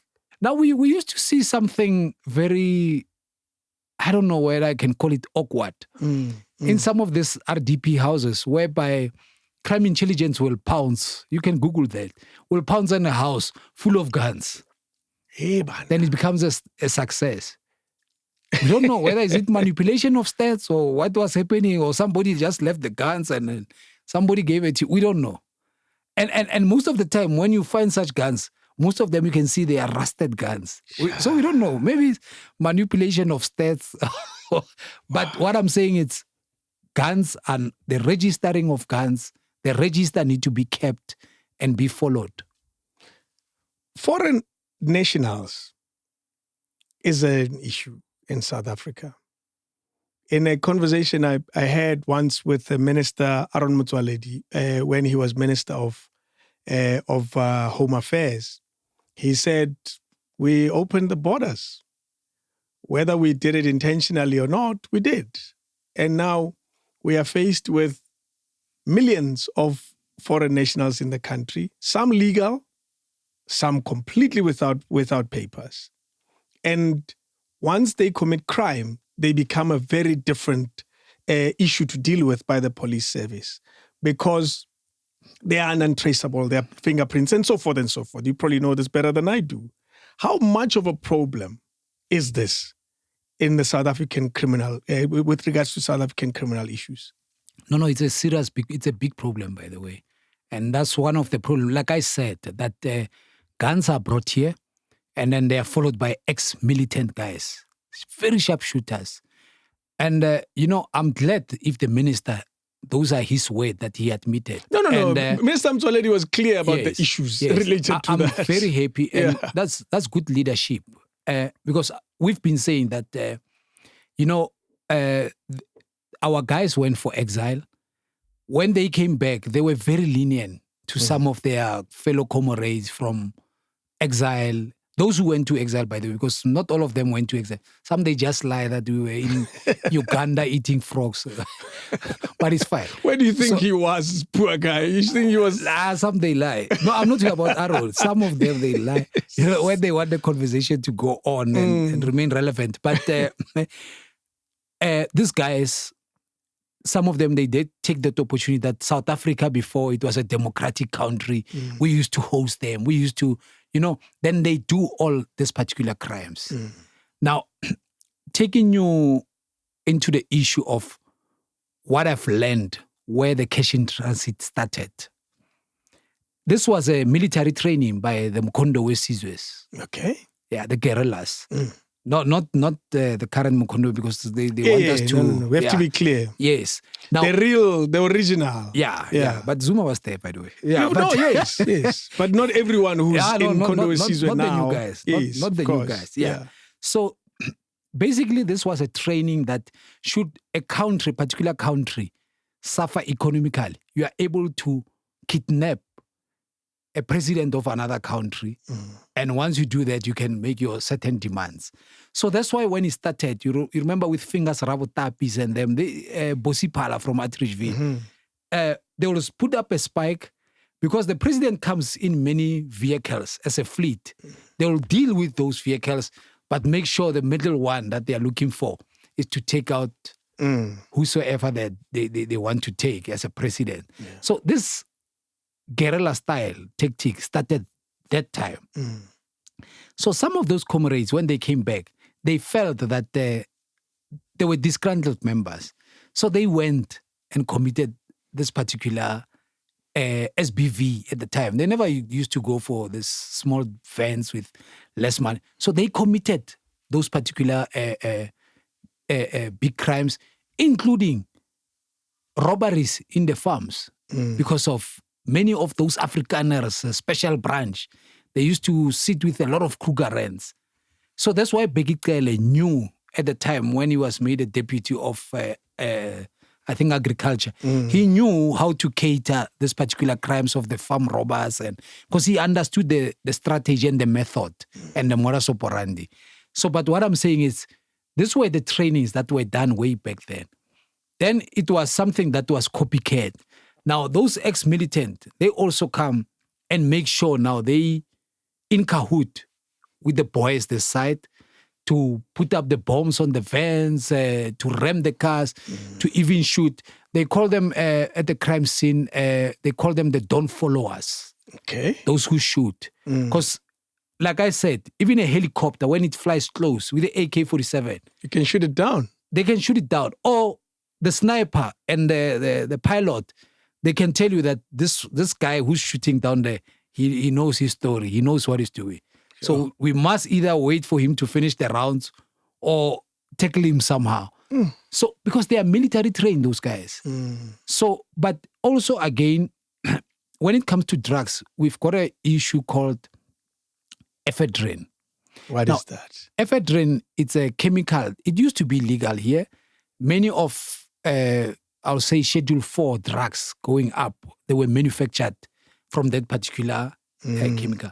Now, this thing, they use it to manufacture teak and other drugs. So the popomala, they call it in estrus and colored areas, the mandrax. Now, most of the guys, they get it from outside our country. They ship it here. Then there's an exchange of maybe vehicles that are stolen from here, or they'll pay dollars. Now, some of those ephedrines, when they are brought here, they'll bring a gun or maybe 2 rifles, so that when the drugs are manufactured here in some farm in Joburg or wherever, when they are sent down to Cape Town, it's sent with that gun now to go and guard the territory in Cape Flats to fight for thefts. The underage will be given that particular guns. So that's how some of the modus operandi. That's crazy. A gun is brought in with a particular drum of ephedrine. They normally come in 20 kgs. With a gun, then mandrax are cooked. And by the way, the mandrax, that's why I'm saying they test these drugs on these kids. Because you get what we call a half kick and a full kick. And they come with a stamp. So any owner of a particular drug can identify that this is my drug. Jesus. So after manufacturing a particular mandrax, they put a logo on the They on brand the thing. it. They brand it, and then they send it down to Cape Town with a gun or few guns. Those guns are given only to kids under the age of 16 so that they can shoot and fight for theft. So that's why you see a lot of shootings and guns display and during the day, even in the Cape Flats and Khayelitsha. We will not solve this problem, Mus. It doesn't end. Let's change subject completely. Counterfeit products and counterfeit goods, they seem to be a huge part of South African culture, whether they come in a form of luxury products or whether they're Louis Vuittons and all of that. How rife are they as a criminal matter within the police service? Do they consider it, if we had to rate it amongst big crimes in the country, is that one of them? Cigarettes being an issue as well. Yeah, no, it is. It is. And, it hampers it dents the economy of, good business people who are paying tax. Those guys with counterfeits, they don't pay tax. So tax cannot be collected by the government because of this illicit goods. And it also opens a serious floodgate to the corrupt police to monitor and enable this particular crime to take place. Open the route so these things can pass. So that they can pass. Yes. So it's another tempting industry. I heard on one of your interviews when you interviewed one of the policemen saying it's easy to get tempted. Yeah. So that is exactly what we're talking about. Interesting. It was a guy who was used to work at the airport. Yes. I had the interview. Yeah. So it's one of those. So to a point that some of these criminals in counterfeit goods, they even capture the top brass police or the top guys in the police station. That's why in most areas, if you go and raid, they themselves, no matter what nationality, some they don't even have papers, by the way, for citizenship. They'll pick up a call and call one of the top brass. And they'll ask them, who's that? Captain Calvin is here. Give him the phone. What are you doing there? You may leave the scene. That is our guy, or, some of that nature. So police are constantly faced with such that they are recalled when they want to do a proper job from those raids. But what I can say, it's a big problem. It has opened a big flood of gates of criminality, especially in the police sector. It starts with this person buying something from a foreign country, because we don't manufacture, if we do, probably not in big numbers, a counterfeit products. A counterfeit Louis Vuitton is not made in South Africa. A counterfeit cigarette is probably not made in South Africa. They must be coming from somewhere. For them to come into the country, they must pass a lot of these customs and so forth and so forth. Clearly there's a problem starting there, isn't it? No, definitely there is. I once traveled to Dubai when I had some few cents before I was this broke. So That's keys. So as I was coming back, I saw many ladies who went and ordered some stuff there. And then they say, hey, Choma, as you pass customs, sometimes they just call you willy-willy. Yeah. Sometimes, pick one. Sometimes it's by luck you can go. Mm-hmm. So there's our first problem there. But remember, these people, like we say, counterfeits, they don't pay tax. Yes. There are people who buy stuff overseas. They pay tax normally and it's a fair business. They order the right way. But these ones who are buying the Mshika Shiko, it becomes, they invade tax, purely invade tax. Now, here's another thing I want to tell you, in the early 2000s, how we used to cash the cash in transit guys. Yeah. There were only very few shops that were selling serious branded clothes. And, I'm a so-called malinere. They wear specific outfits, yes. branded clothes. So if there's a cash in transit, the next day, we'll sit around certain shops to monitor who goes in and buys and with what currency. Yes. Then we will know that, here are our people of interest, persons of interest. That could have potentially robbed a cash van. But nowadays, these people, they rob a van, then they buy from a booth of someone else. So it becomes difficult. You can't trace them. We can't trace them. But in the old days, we used to go to those shops and wait around. Do you know that even drug dealers, I will speak about Operation Chanel. Drug dealers, they distribute many drugs from Wednesday. That's why, yes, from Wednesday. Thursday, they call it Puza Thursday, until Sunday. Their business booms there. Wow. Now, come Monday, Tuesday, they send their girlfriends or wives to go and bank the money now at the bank. And that's why we call upon the banks that they need to reflect some of these transactions. Big deposits. These deposits that they don't make sense. Now, you find these girls or wives going to deposit money. So we used to monitor them. There are those who only will bank 50 rands, large 50 rands and 20 rands. So it means the husband's contribution when it comes to drugs is not at the higher level. Maybe it's a connection. Then those that contributed ephedrine, their girlfriends or wives, they bank 100 rands and 200 rand notes. So upon sharing the money, those who only takes 20 rands and 50 rands, they are the ones at the lower rank in contribution to the drugs. And the big ones that, enable to get ephedrine, those ones they get 200 rands, 100 rands. Then they go on Mondays and Tuesdays to go and bank. So that's why I'm saying the banks, they need to help us to monitor those type of transactions because it's a pattern. But why is it? It's a pattern. When you say it like that, the banks need to help. I sometimes get a feeling that the banks do not help. And I'll tell you which crime bothers me because it affects so many people. You know that 99 rands that happens, a withdrawal that happens in your account. David orders. That. Yes. I get surprised and shocked every time that the banks are aware of this crime, but very little is done by the banks. And now you even say the banks need to help us. Why is it that the banks don't help?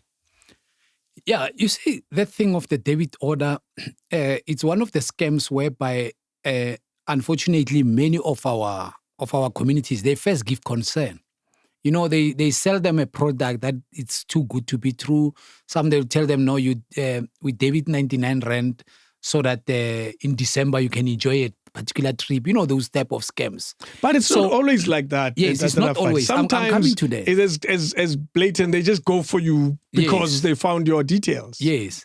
Now the banks are having difficulties now to stop. Many banks, not all by the way, many banks, they have difficulties to stop the stop order or the debit order of anything less than 100 rand. And then it enables these people to keep on. But even when you on your app, you return the debit order, you return. I've done it many cancel, times. It keeps on coming back, I've done it many to times. a point that many people, they end up going to the bank and say, you know what, let me just change my account number. Because that is the only way. Yeah, because my account number is clearly identified as an easy target. Exactly. So the financial sector, they are forensic. They need to deal with this particular issue. Yeah. And any debit order that is being cancelled by their custom, they need to also deal with that. But indeed, you are right. There's a lot of that 99 rand and you try to cancel that thing, hey, it's so difficult to do that. Let's go back quickly to counterfeit. Are there particular products that are counterfeit more than others in the country? It's very rife in cigarettes and also the branding of clothes. That, because of the demand. Cigarette is a high demand, and to a point that cigarette is booming even in the villages because many people can afford this counterfeit cigarette.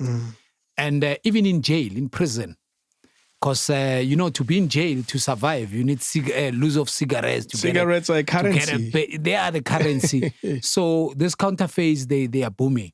Then followed by branding clothes. Because nowadays, people, they speak of content. They want to be on social media. So wearing whatever the branding, as if they are from a particular street there in Sandton, they call it. Diamond Walk. You know these things. they want to belong to Diamond Walk. Yes. But the pressure and the demand is high. But also we've seen many cell phones, by the way. Really? Yes. So there are many cell phones. You'll think it's a particular brand, but it's just one of those black phones. Sure. And they are bought in large quantities, and some even advertised online on certain social media that I'm selling a particular phone in the box, and people fall for the scam. But, that's why we advise people, try your best to go and buy a particular brand from a particular shop so that you've got your warranties and all of that. But, But Calvin Tabawa connected. This thing is cheap. That's the thing. This thing is cheap. This Louis Vuitton is cheap. Yeah. And you're asking me to go buy the real thing. The cheap one is 600 rands. The real one is 6,000 rands. Yes. It's obvious which one I'm going to buy. And SARS can't collect the cent from the transaction. Not at all. So that's the invasion of tax. There's the criminal issue there. Yeah. Sure. We made a slight detour to the scams and digital scams and these type of scams, cyber scams. It's clear that it's a problem in South Africa. How big is it is another question altogether. But are we aware and are we conscious of the prevalence of cyber scams and cyber crimes in South Africa? Is the police system even equipped to deal with it? Because it looks like it needs people who understand technology and all of that. Are we ready to deal with this new scam that seems to be, I call it new, it's not new, it's been happening for a long time. Are we even equipped to deal with it as South African Police Service? Yeah, look, cybercrime is big in South Africa. And there hasn't been everybody, even in Africa, even international, everybody flocks into South Africa. So why? Greater opportunities. That's why you've got so many illegal immigrants, because they want opportunities. That's the reason why they're here. So we are harboring all the scammers of Africa and internationally in our country. So we are not well equipped to deal with cybercrime, but to be not to cause panic. Cybercrime is something that we constantly need to come out and make certain awareness to our communities so that they know what to look for and they know what to press, what to say, what to do. Because many of our people, they fall into victim not knowing that this is a particular scam. Give us a scenario. Yeah, a familiar and common scenario of someone who's likely to find themselves caught up in that crime. We've got scams like phishing, whereby you receive a particular message and you think it's coming from a particular institution or even the bank, for instance. And then you are sent a link to click on it. And once you click, it diverts you now to a particular software or a malware Trojan, which that malware, you are actually communicating with the criminals and they can direct you to say, okay, fill up your details, your bank card, and your most important number at the back of your card called the CVV. Sometimes it's 3 numbers, sometimes it's 4 numbers. That's a very dangerous number to give it away. And they can actually transact from that particular card of yours. But here's another thing, so which covers even our people in the villages, because some are not using, very sophisticated computers and the likes. Sometimes when you receive a call and you are asked, can you give us the 3 numbers? You have won an airtime. Can you please give us the 3 numbers that you have called today? Then you say, no, I called my daughter. This is the number. I called my son. I called my husband, or I called my wife. Then they write down those numbers. Now, after doing that, they conduct what we call a SIM card hijack. Okay. So what they do, they can actually call your service provider and say, no, man, I've lost my phone. Can I now, here's a new SIM card. Can I conduct a SIM swap? Then it's made easy because they already know some of the numbers that you have called. Those are the criteria, and they've got your details, by the way, date of birth and the likes, your address on their system, the scammers. Then they conduct a SIM swap. Now, if they want to transact in your banking app, OTP will be sent to them. Of course. Or they can easily, people while they call, they can even activate WhatsApp and start asking people for money and the like. That stuff. Yes. Another thing with a SIM card hijack, some rotten officials from these service providers, they are the ones in cahoot with the criminals to actually conduct a particular SIM swap. So your phones, you constantly need to check the SMSs, because once you receive an SMS to say, we are about to conduct a SIM swap on your phone, then you can quickly call your provider, your service provider. But sometimes they do it at night while you're sleeping, and they can get your SIM card hijacked. But when it comes to that, the bank do refund. But besides that, those are some of the scams that it is very rife.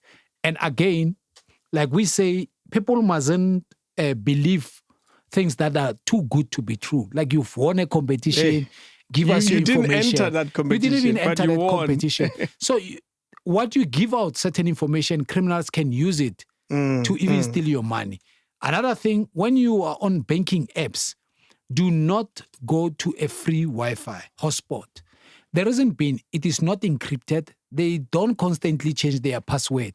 So criminals look for that trafficking, that there's a lot of people that log in on this particular free Wi-Fi.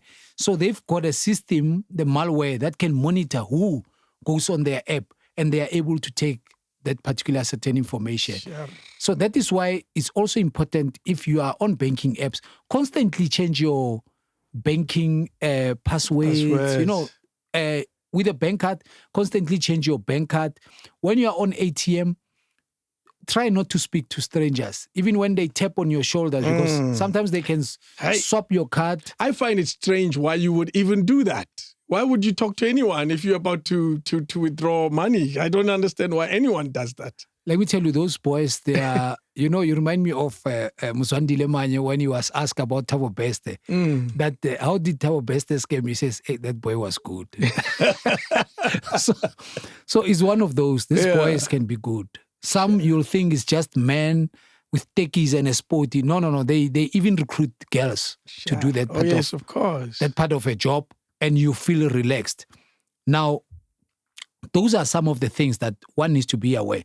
If you pay at a restaurant, make sure that your banking card doesn't leave your eyes.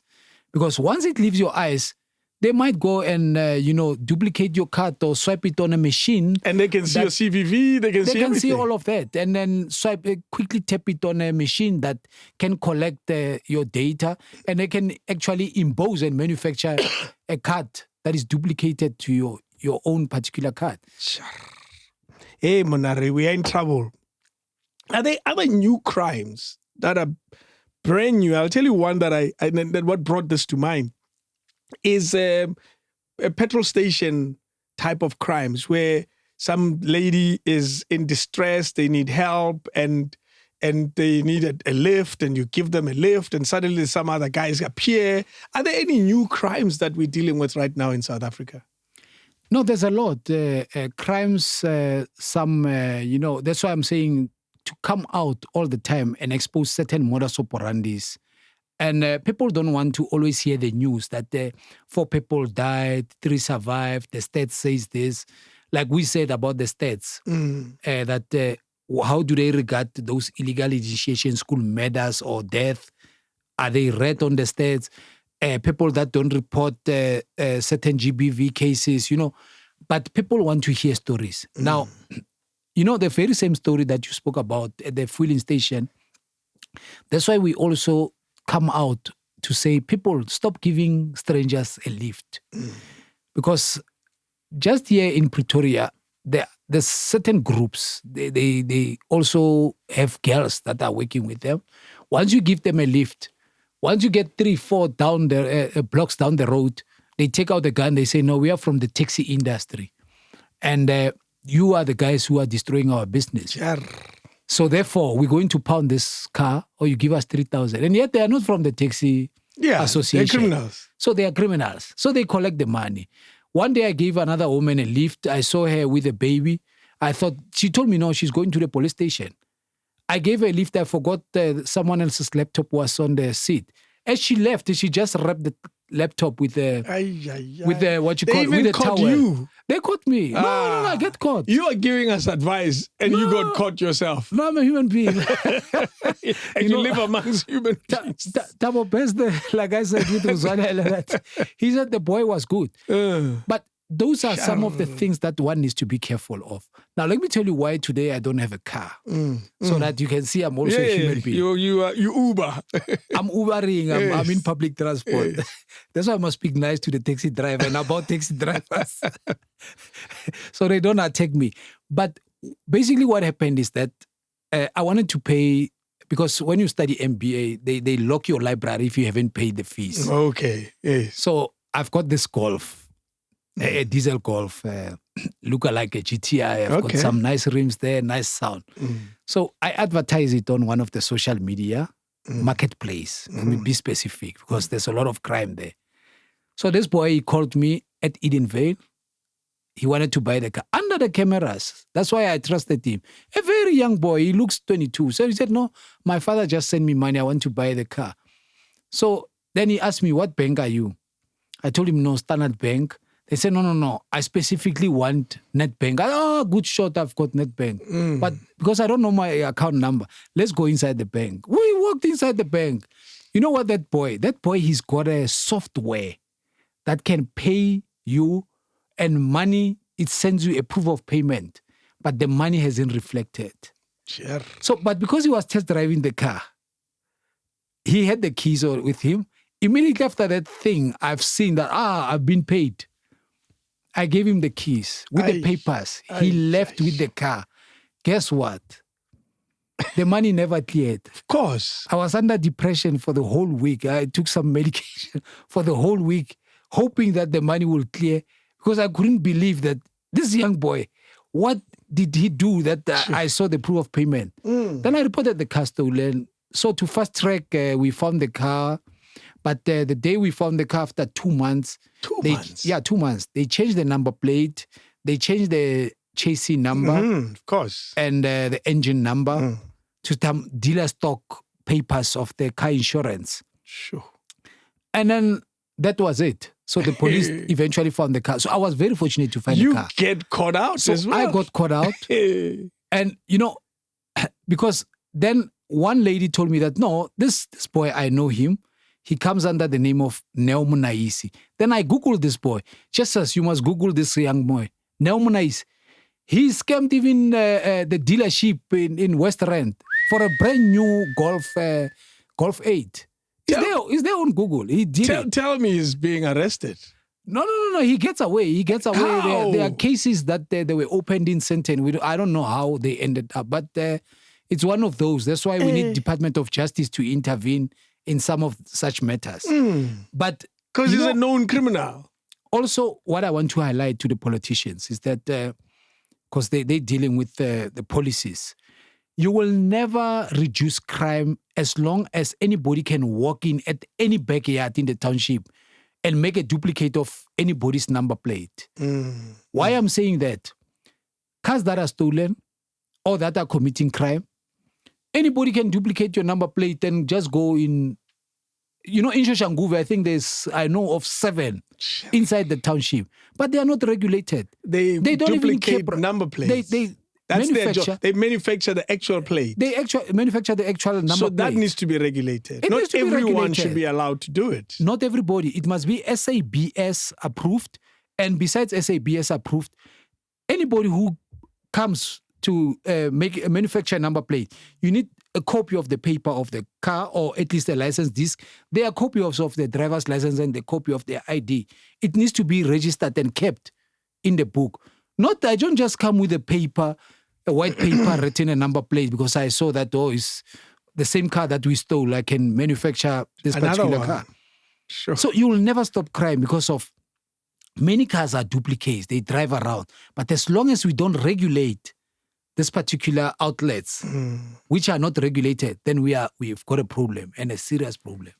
We spoke very briefly about the whistleblower culture and informants. And you said at some point that's something you used to do. Is that culture getting traction? Are we doing more of it? Do South Africans, do they find it comfortable to tell the police about a crime that's happening?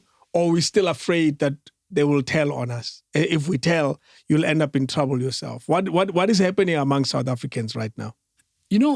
I'm still doing it, by the way. Okay. I still give out information. Yes. I mean, profiling criminals and collecting data. Because even on my anonymous email, I get a lot of reports, especially about Eskom. I don't know why. They give me many tips about the shenanigans there. But I do channel it to the forensic team, whichever the right channels. But in essence, a lot of people, like we say, they need to start trusting the police. Now, many people, they don't trust the local police stations where they are based, especially with information. So there are many people who are, let me call it, pregnant with information, but they don't trust the local police. Another thing that I've observed in this particular field is that once you don't trust the police locally, you go to town, to those high offices, DPCI or organized crime. Now, the red tape there is done by private securities at the entrance. They interrogate you like, what are you doing here? Do you have an appointment? Do you know how serious these offices are? Where are you from? So, no, I'm from Mamelodi. No, there's 2 police stations there. Whatever information you must go and give it there, they must stop that particular tactic because people trust where they see there's teeth to bite. So if Hawks is nowadays or SIU is seen to be having teeth, people want to go to those offices and give out information. So private securities must stop this thing of interrogating those people. As long as you've checked their credentials, that, okay, there's a driver's license or an ID, you search them, they are not carrying a weapon, let them in and go and give out the information. Those people in those air conditioning offices, they want that information. Sure. So many people in the structure of informant and whistleblowers, they definitely don't trust the local police. Only few do trust where they see that this certain police officer really does work. You get the super cops of the township. But people want to go give information where they see that there are strong teeth that is biting, which is now, so far, we're seeing DPCI, we're seeing SIU. So let people take information there.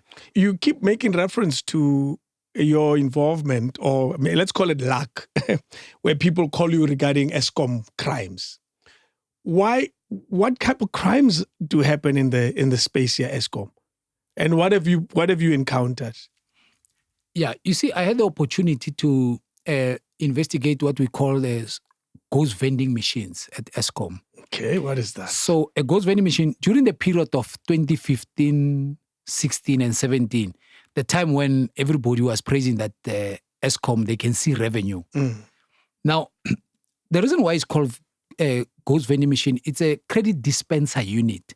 They used to be legal at Eskom until internet was introduced. So these machines, they were then recalled. But whilst they were recalled, many of them, they were stored in Polokong, in the Vaal area. In some, they used to have those container offices. Okay. Now there was a guy, and I'm just going to say it as it is. He died, by the way, Ben Teletsane. He used to work at Eskom customer care as an IT specialist. So he went there, they stole with his friends those machines. So they kept them.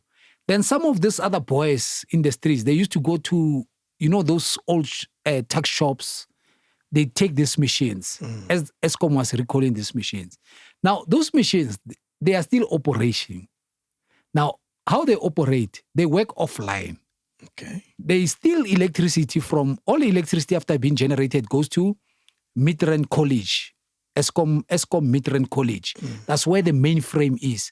But this particular machine, they can also infiltrate those firewalls there, but they work offline. Now, how do they operate?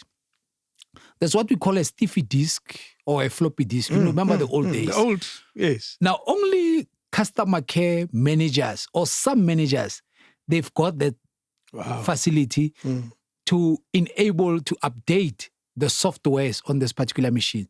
Now, if the tariffs are increased, you also need to update tariffs on that particular machine. So those machines, they are still syndicates that are operating those particular machines. What? So because they work offline, it's very difficult to trace those machines. So we managed to get what we, on an unsolicited, on a special proposal, because I used to work this thing from 2012. We used to arrest even Bentelet's kids. Oh. So I was afforded the opportunity to be at Eskom and get these machines. So I used to take out the rewards, and a lot of people used to come with information. But also, in line of that, a lot of people died. It's a very dangerous game, by the way, because you are taking people's food out of their mouth. A lot of my my friends were poisoned. A lot of guys, they even were shot. On the very same project called Operation Flemix that we registered at the Hawks, I used to work with Colonel Mutiba. Colonel Mutiba, may his soul rest in peace. He's the man that was one of the guys commemorated the past weeks at the Union Building. He got shot investigating the Lady R issue. Okay, yes. That man was very good and sharp. Yeah. So I used to work with him on this particular. He was the investigator outside. I collect the information and they come and do the arrest because I can't do the arrest. So we used to get these particular machines till, because of politics at Eskom, they say, no, my contract was illegally awarded. So we are in court. Are they still those machines in the streets? There are still those machines in the streets. They're still operating. Eskom doesn't see revenue when it comes to prepaid meters. They lose a lot. They do see revenue, of course, but they lose a lot. That's why we kindly urge most of our communities, please stop buying from these ghost vendors. And even they themselves, Eskom, they've got their portal where they report all the time that people must stop buying. Because, that money has to pay salaries and has to service power station. Now, another issue that I've done, and on pro bono for Eskom, was to investigate ghost workers and job scams. And that issue that I told you about of the Matimba, those I did it for free because of, when you are in a field of investigation and you get information, some of them you channel and you register case. And you can sit on information. You can sit on something. information. So I made it of good use until I was called on an RFQ, request for quotation, to investigate the sabotage at Tutuka Power Station. Sure. The very troublesome power station in 2019. Immediately after the president was recalled from France trip. And then I remember that moment. This is a power station that was sabotaged. Now, in the sabotage, it's very difficult to find somebody breaking inside the unit at the power station. Of course. Because it's a procurement-driven crime. They break, it's an emergency. They procure an emergency. They receive kickbacks amongst themselves. From the supply. Amongst themselves. Yeah. So if the unit breaks down, they have to buy certain components. They don't even buy original parts, but apparently now they are buying original parts, and OEMs of those parts are the ones that are doing the servicing of this part. So that's why you see there's a great improvement. But all along, it was those type of shenanigans. We went under those towers. We found that a copper at night, they cut it, and then they removed the logos of Eskom. And then during the day, in cahoot of some of the security guys, they move it out of Eskom. And then there was an issue about a whistleblower, if you remember, Dorothy Mushi, the lady who was suspended or made to resign at ESCOM. We came out supporting the lady. So a lot of people, like I say, when they can see that there's teeth there, they channel all the information. So the information that I normally get, which is very sensitive, either I open a criminal case or I take it to their forensic department. And some, I take it deliberately to the forensic department. That's a first step so that I can exhaust their whatever findings or their method of investigation. Then similarly, then I register them at the Hawks. On last week when I called you, you said you were going to open a case. And I remember thinking, hey, man, what's what is among you? So you still deal with these cases literally on a daily basis? No, definitely I do. The case that I went to open is that if you Google my company, Beast Racers versus ESCOM, there's a judgment that was uploaded by the Honorable Justice Sardiwali. If you know Pretoria High Court, Sardiwali is that the judge who sealed the CR17 bank statement. So somehow there was an affidavit that I received that I've been accused that I fabricated that particular judgment and it is fraud. So I wanted to show also the court and those who have accused me, which is from the defense side, to say these are the steps that you take when you report a fraudulent case. You don't just speak about it and in the media or on social media. No, or just get a satisfaction of a 3-sentence from the secretary of the judge. No. It goes deeper. So the case that I opened, I request two things. A so-called 212 statement from the judge's office on are they aware or not aware. They must dispatch that 212 affidavit. It's for a docket in a criminal case. Then after that, a 205 subpoena must be sent to SAFLI. SAFLI are the only ones who owns that domain where this court judgment has been uploaded. So you see now we're going to come back with a suspect. Then whosoever fabricated the thing and uploaded it at SAFLI, somebody's name is then must be arrested. Yes. But at the same time, we shouldn't be excited about arrest because there was also an issue or a directive that was issued somewhere in court where they said cases that are before court for 3 years and they don't see the light of, completion, the presiding judges has a right to take it on a judiciary case management. Okay. So I hope it's not one of those. I want it to be this criminal case. So I registered that case and I want to see who's going to be arrested for that particular case. Because you cannot forge a judgment and include the judge's name on it. Sure. It's a serious crime. And those type of matters, they are registered on a case law and students study about it. So it's bad precedence. Here's an issue that is questioned a lot, that our police intelligence is either not well-resourced or it's not that intelligent. What is the issue? What are the challenges here? And if there are any challenges at all, are we seeing improvements in that space? Yeah, like I said, I'm not going to sugarcoat many stuff here. Our intelligence is missing in action. Yo, that's worse than... No, they are missing in action. What do I mean by that? If we have to remind them what is their role is, we call them the spooks. They go on covert. They infiltrate criminals. Once that is done, that information now is channeled to DPCI, SAPS, organized crime. Hardcore information, first-hand information. Now, the politics that are inside our government has also affected the crime intelligence, including state security, by the way.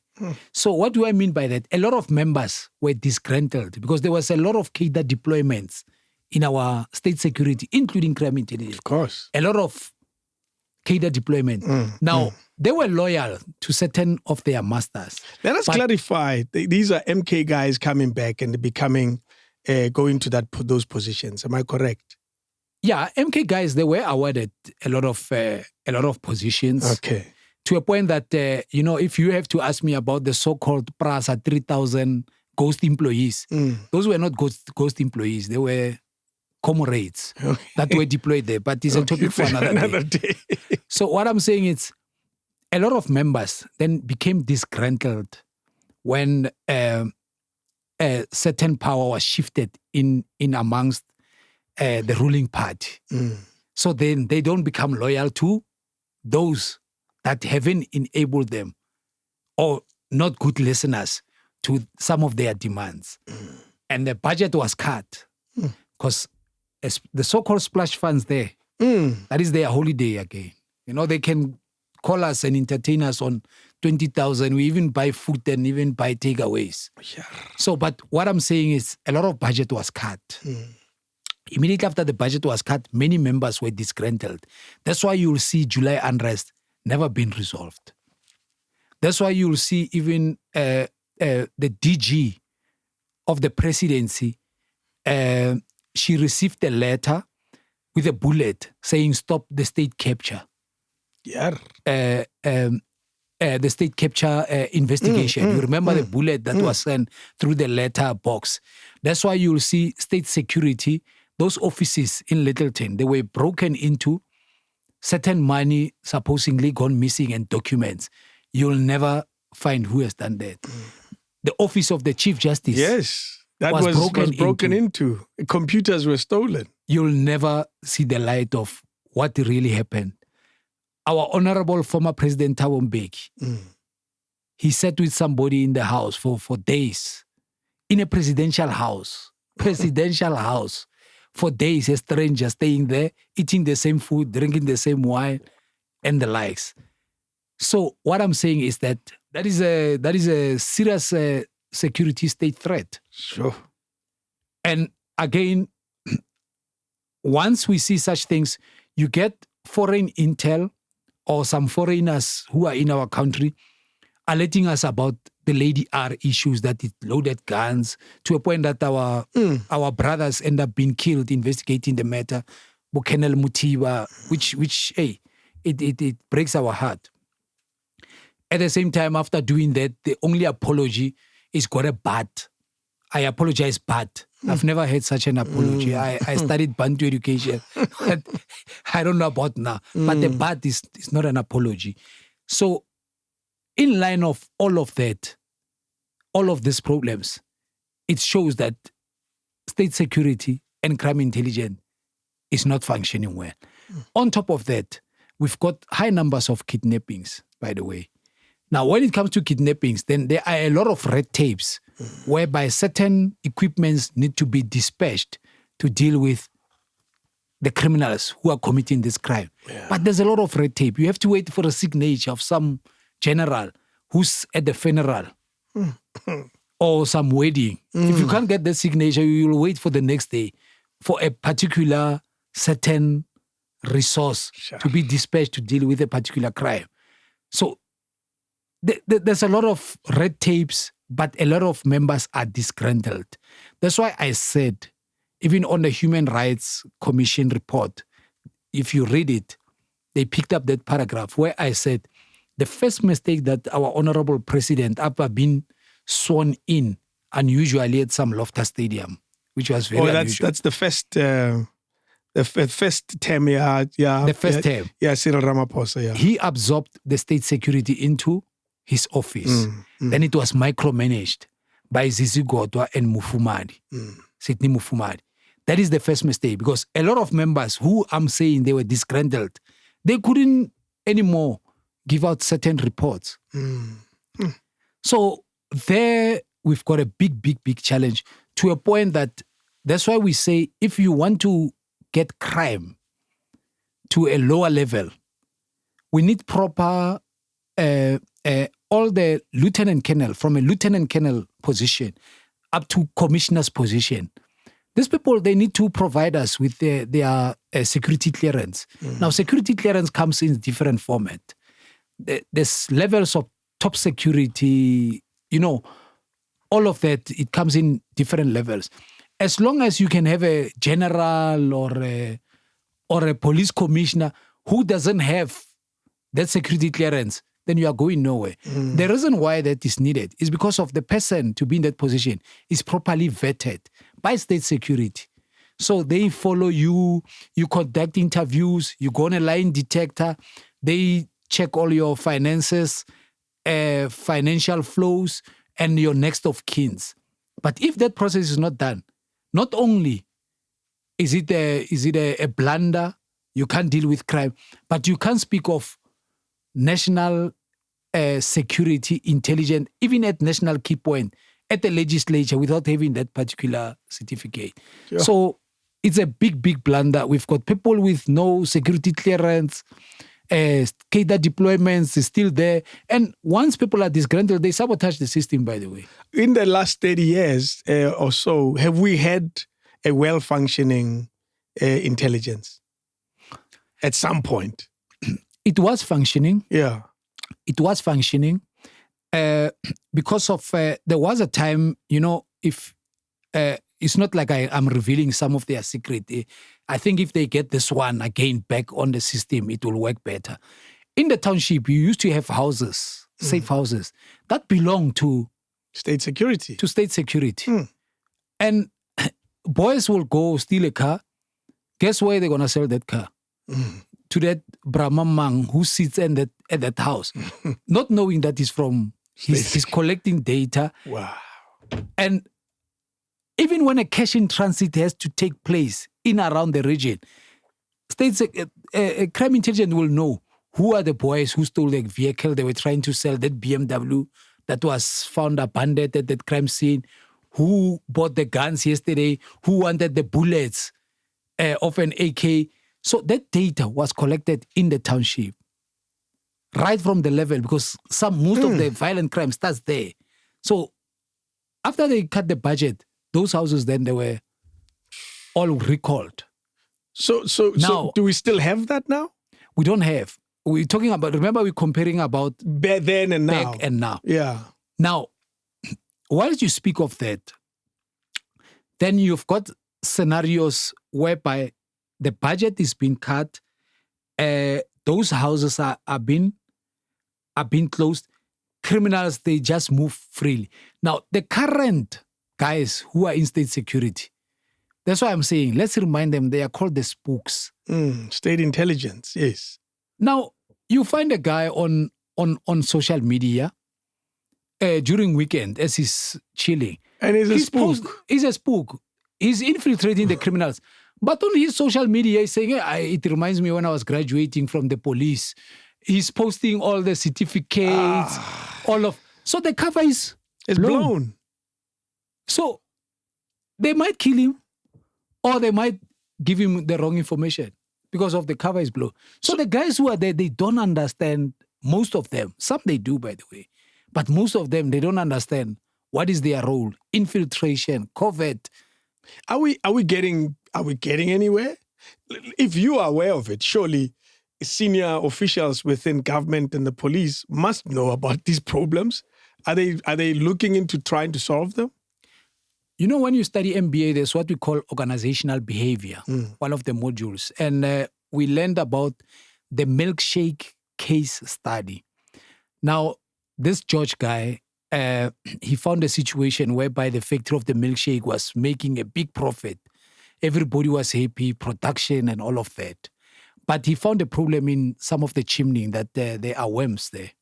And if he has to take down those worms, those chimney, to sort out that problem, production and income is going to affect the company.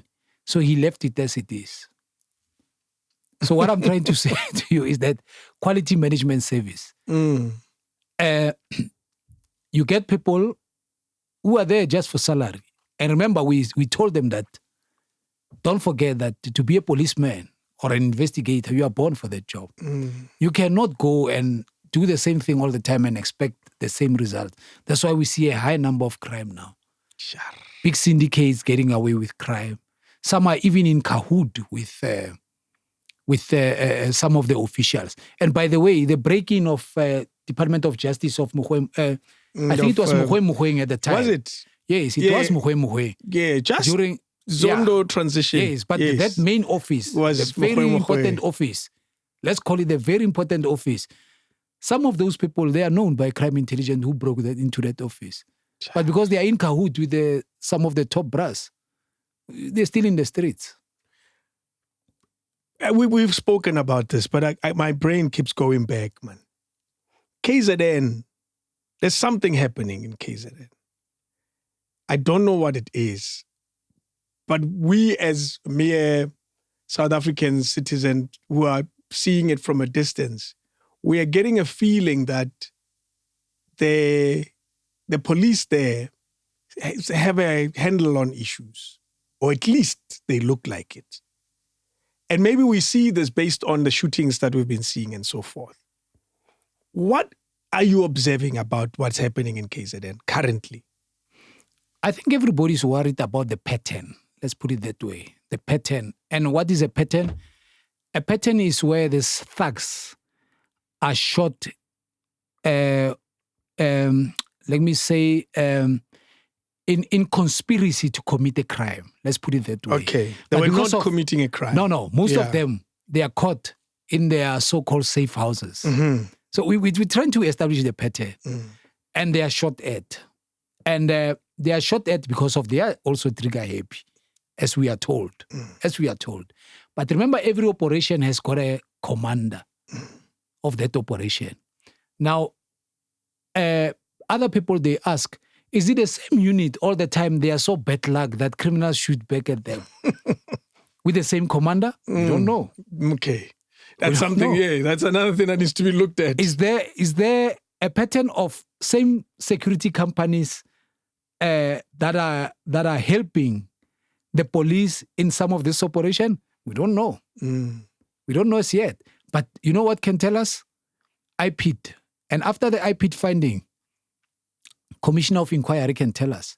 Because if we talk too much, they say we are promoting the criminals, we are in cahoot with the criminals. I only talk about Makhado. There, I believe there was a lot has to be answered. But there was one incident in KZN that I also picked up. The rest, police, they must shoot back. But there was this other incident where a mother came and said, my son got shot in that house, in that particular so-called safe house. I applaud the police. It's somewhere on one of the records. The mother said that. Yeah. The mother said that and say, I'm happy. My son was a thug. Yeah. And he was, bullying everybody. But the problem that I'm having is that a cousin came to visit, but the cousin didn't have a place to sleep in the house. We were wondering, where's the cousin?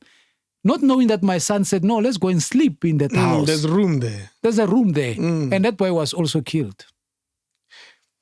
Hey, so what do we say? Wrong place, wrong time. Wrong place, wrong time. Yes. But if you say the operation was driven by intelligence, was that other boy also armed? Was he given a gun to say, hey, now is the time, now there's no free sleeping. There's a gun. We don't know.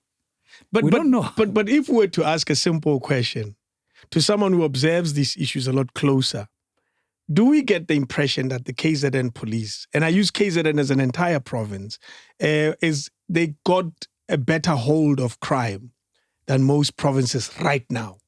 Is that the impression we're getting? Because that's how it looks like from a distance, from us as citizens. No, from a social media, people are happy. They got it right. But KZN is a problem. There are a lot of guns. Remember the Inkabis, they originate from there. That's why we ask for the intervention of the traditional sangomas.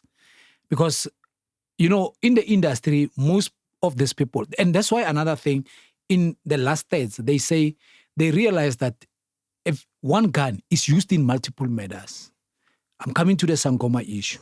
Certain rituals are performed after any killing of anybody. Who performs these rituals? Because if I perform a ritual, I must tell the sangoma that I killed David. So that they can cleanse. And then they also perform rituals on the gun. Now, if you know people who play golf, they respect their golf sticks, the set, Some they even have heads during winter. Yeah, they wear nice heads. They look very nice.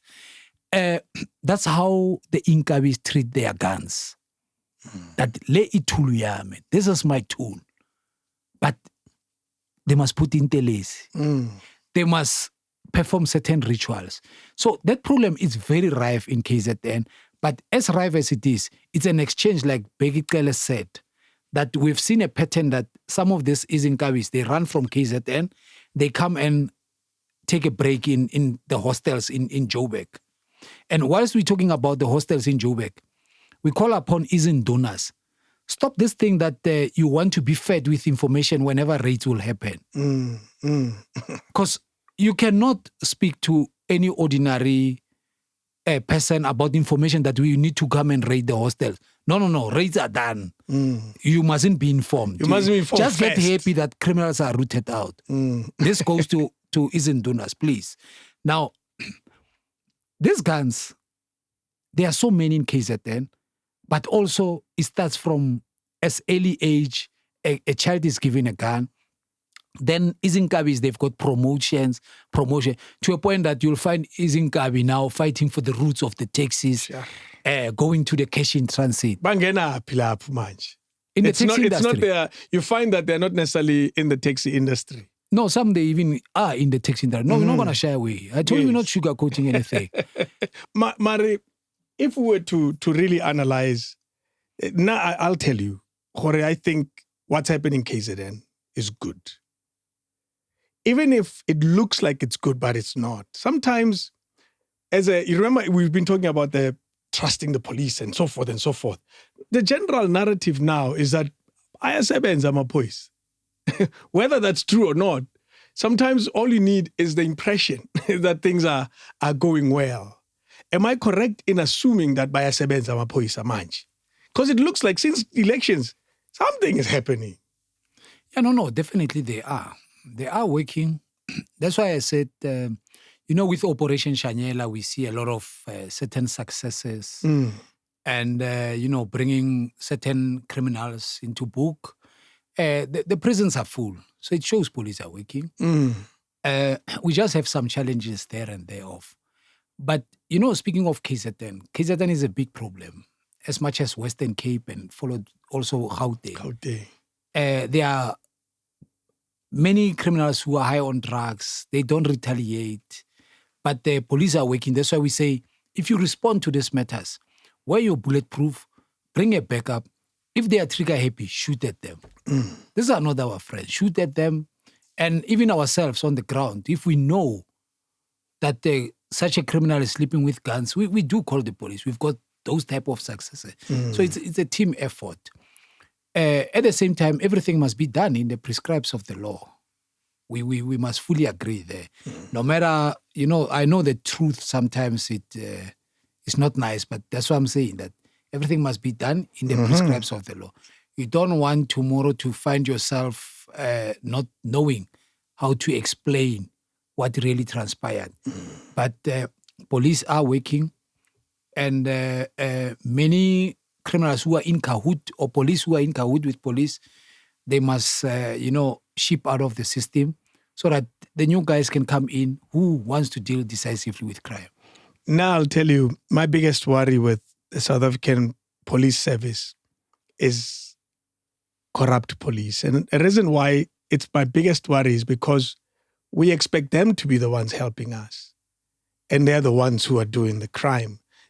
When there's a virus like that in the system, it's the worst type of virus. And I think in all fairness, they deserve a much harsher sentence for the crimes they are committing, because we expect them to be the ones upholding the law. We expect them, when you cry for help, you expect them to be the ones to respond and to find that they're the ones actually involved with that crime. Earlier, you made the example of the criminals that are the raid, and they get a call and say, leave those guys alone. That's a problem for me. And if we were to solve that amongst many other problems, I think we'll be solving a huge problem in South African police. In conclusion, will we ever see a crimeless South Africa? With all the circumstances that are surrounding us now. It depends on the leadership, like I said. It depends on the leadership, and it's a team effort. All stakeholders need to be involved. But, I just want to give you this scenario.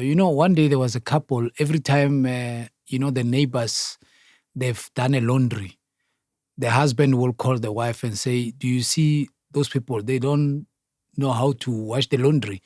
There's mud, even on their white shirts. And then they'll do that, over every day when the neighbor has done the laundry. Until one day, the wife woke up and then she washed their house window. And then the husband called and said, hey, guess what? Those people now today, their laundry is so clean. So guess where the problem was? It was the window. It was the window. It was their own home. Yes. So what I'm saying is, if you want to resolve crime, if one has to take a very powerful position now, the first thing that I'll do, all police in the top structure, from a lieutenant colonel to a commissioner, whether provincial commissioner or national commissioner, I need your security clearance. The importance of that is to also determine if you are in cahoot with any criminals. What is the implication of a security clearance? Clarify it for us. Yes. Now, a security clearance, like I said, when it's conducted, you go through a line detector machine. Your criminal records are checked. Conflict of interest, companies that you are involved. Because some of them, they own companies, by the way. Companies that you are involved. Who do you communicate with? Who has captured you? Your next of kin also. Your finances. Yes. They check all your of that. Your bank account, activities. Bank accounts, all of that. And not only that, they even follow you. They drive behind you. That thing can take, normally it starts from 21 days, they can complete it, but sometimes it takes like 4 or 5 months. But and again, we mustn't forget, it's one of the compulsory requirements when you apply for that post. So why many of them, they are not sitting with a security clearance? Now, let's say now you form a tax team. They call you in parliament, in Cameroon and his team, they call you the portfolio. How do you speak to matters of maybe ESCOM or any SOE? Those are national key points. You speak of intelligence there and thereof, but you don't have a clearance. So it means your reports are not worth of a wet paper that is being written on. As simple as that. Do we have a lot, let me phrase it simply, do you have a lot of people who don't have security clearance in the police system? We've got, and especially from a top structure. So that's what I'm saying. The scenario that I gave you of the window, and the problem, the mud is here with us. So once we do that, that is also going to avoid the thing of the call when other policemen are raiding and you are called by General so-and-so or Colonel so-and-so and say, leave that scene. I'll speak to you later. Give that man all his assets. Who do you report to? Is going to avoid all of that. Now, coming to the ordinary police guys now, your sergeants, your... Slightly lower level, who go on raids. We need body cams on those people to avoid issues that when they are called at the scene, they go in and go out and they are accused, of which some... They are not even accused, it's true. They come out of a crime scene with a KFC. So the body cam will help. Hey, who's getting that tender? But let's we'll ask Panyaza. No, remember. Panyaza knows this technology. But remember, if it's a body cam, it's not just the Panyaza crisis. It's a national problem. I know, but he knows. I'm sure he's done his research where we can buy this thing. But what I'm saying is... I'm just saying we're going to get stuck on who gets the tender. No. We'll make a plan when we get there. But I'm telling you, this will resolve the crime. Yes. Is there a reason quickly why we don't have body cams? Obviously, the cost implications into that. But the suggestion should be there. They are very important, including the dash cams. Because of some of these cars, they work like taxi drivers. During the day, I know somewhere in Deep Slot where prostitutes are ferried the whole day with these buggies. And e-wallets are collected at some ATM, which I know, by the way. But what I'm saying is to avoid all of this so that we secure the resources that we have, we need those measures.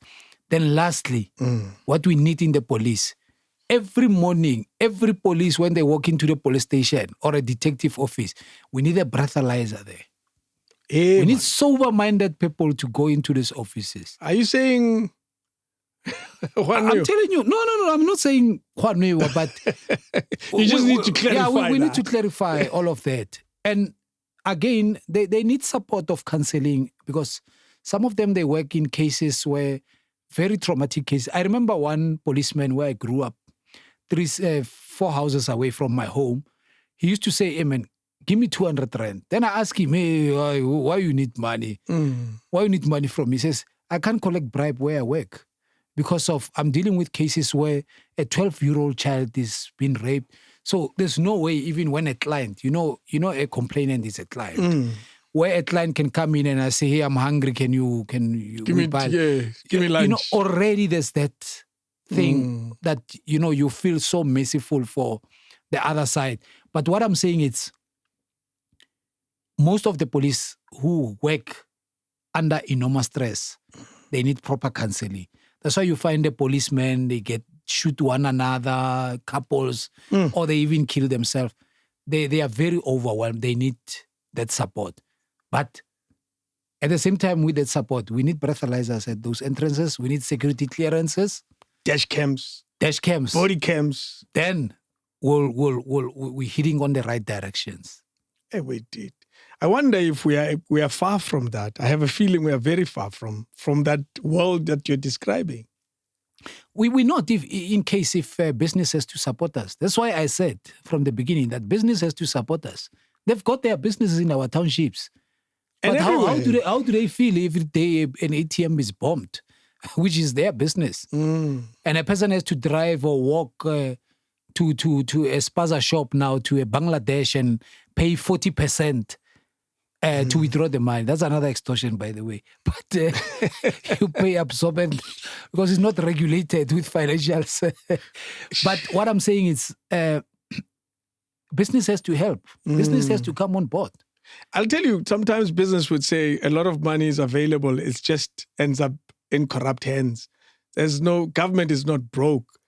The money gets stolen. That's a debate for another time altogether, to say, why do we help someone that has money and that money was looted? That could be an argument as well by business. Yeah, then let them leave crime and then it becomes a dog-eat-dog world. Then where will they have their business established? They need to put up measures, key measures, and tackle the problem. If you have identified the problem, deal with it, put up measures. Quality management structure. So you're saying government/business/ us citizens, we can't just sit back and let this thing happen. No, we can't. It'll carry on and it'll never get better. It's a serious cancer. We can't. That's why we are saying business, come and invest. Communities, bring that information.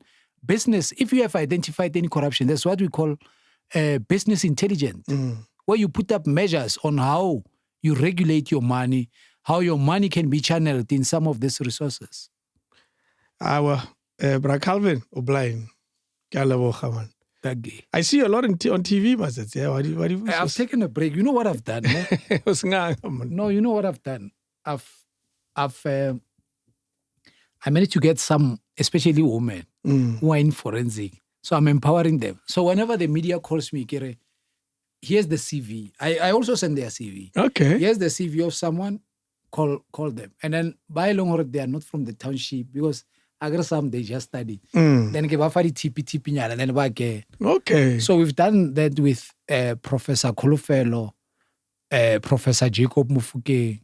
So so at least as many blacks. Yes. So how did they nail it too much? Too much. So I'll share.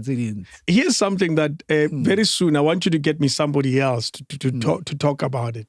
This thing, and all of that. How bad is that crime? And human trafficking and all of that world. Yeah. As much of it as we possibly can. I want to record an episode specifically on that subject. Yeah. Human trafficking, there are many foreigners who are human trafficked and they want to be human trafficked. Okay. That's why you find them stuffed in one house, especially around the international airport. Benoni side, Bruma side. Now, you find them as sober as like judges.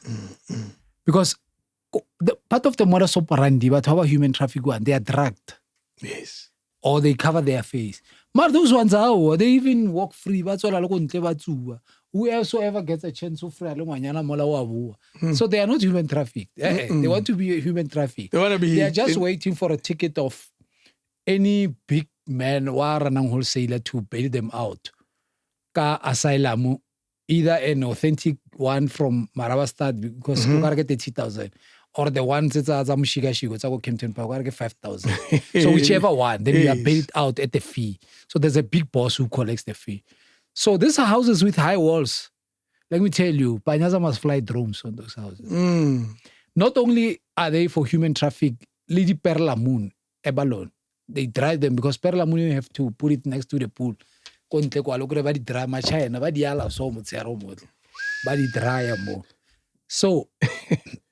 Banaba Borena, they are loot into participating more modeling or job opportunities. There was an incident in Gileka, a businessman called me, he's a friend of mine. We run modeling. I'm from that hotel, she's not there. We went to Cape Town to look for the girl. Only to find out, no, she worked few days in another hotel. Now she works at the brothel as a strip dancer. But she started as the drink. Yeah? Now at that brothel, they are very old men. Baba Bugang, I grab a fresh, Baba fresh. So that old man, wamu pick up, wamu draka, wamu pick up every after work. Now we bounce that place, but no, we're not disputing is your child. But already we spend money, so we want 250 before the child is released. When they say spend money on what? On buying her? Apparently. I agree, we don't know. But it's none of your business. Maybe recruitment and buying her. So it means there's an agent that was paid in luring this girl. So then what we did was, okay, how much? About 250. Kara kilefa middle finger and try lamp na be Cape Town gay. Ape ke Cape Town. But for our fees more daga. Yeah. Ka phone mola ka phone la den plat for my MEC wa safety. He made 2 calls. One of them release. But now imagine a parent who doesn't know the underworld. No, of course. You'll then say, how soon can you guys cover your 250? But no, we need 3 months. Are you aware you can book a hotel where how ajiwa for 3 months? Imagine the trauma. Where or why is it last day. So that is the world there about social media, the danger about it. It's hectic, eh? Hey. You get easily lured into things you know nothing about. Hey. And deals that are too good to be true.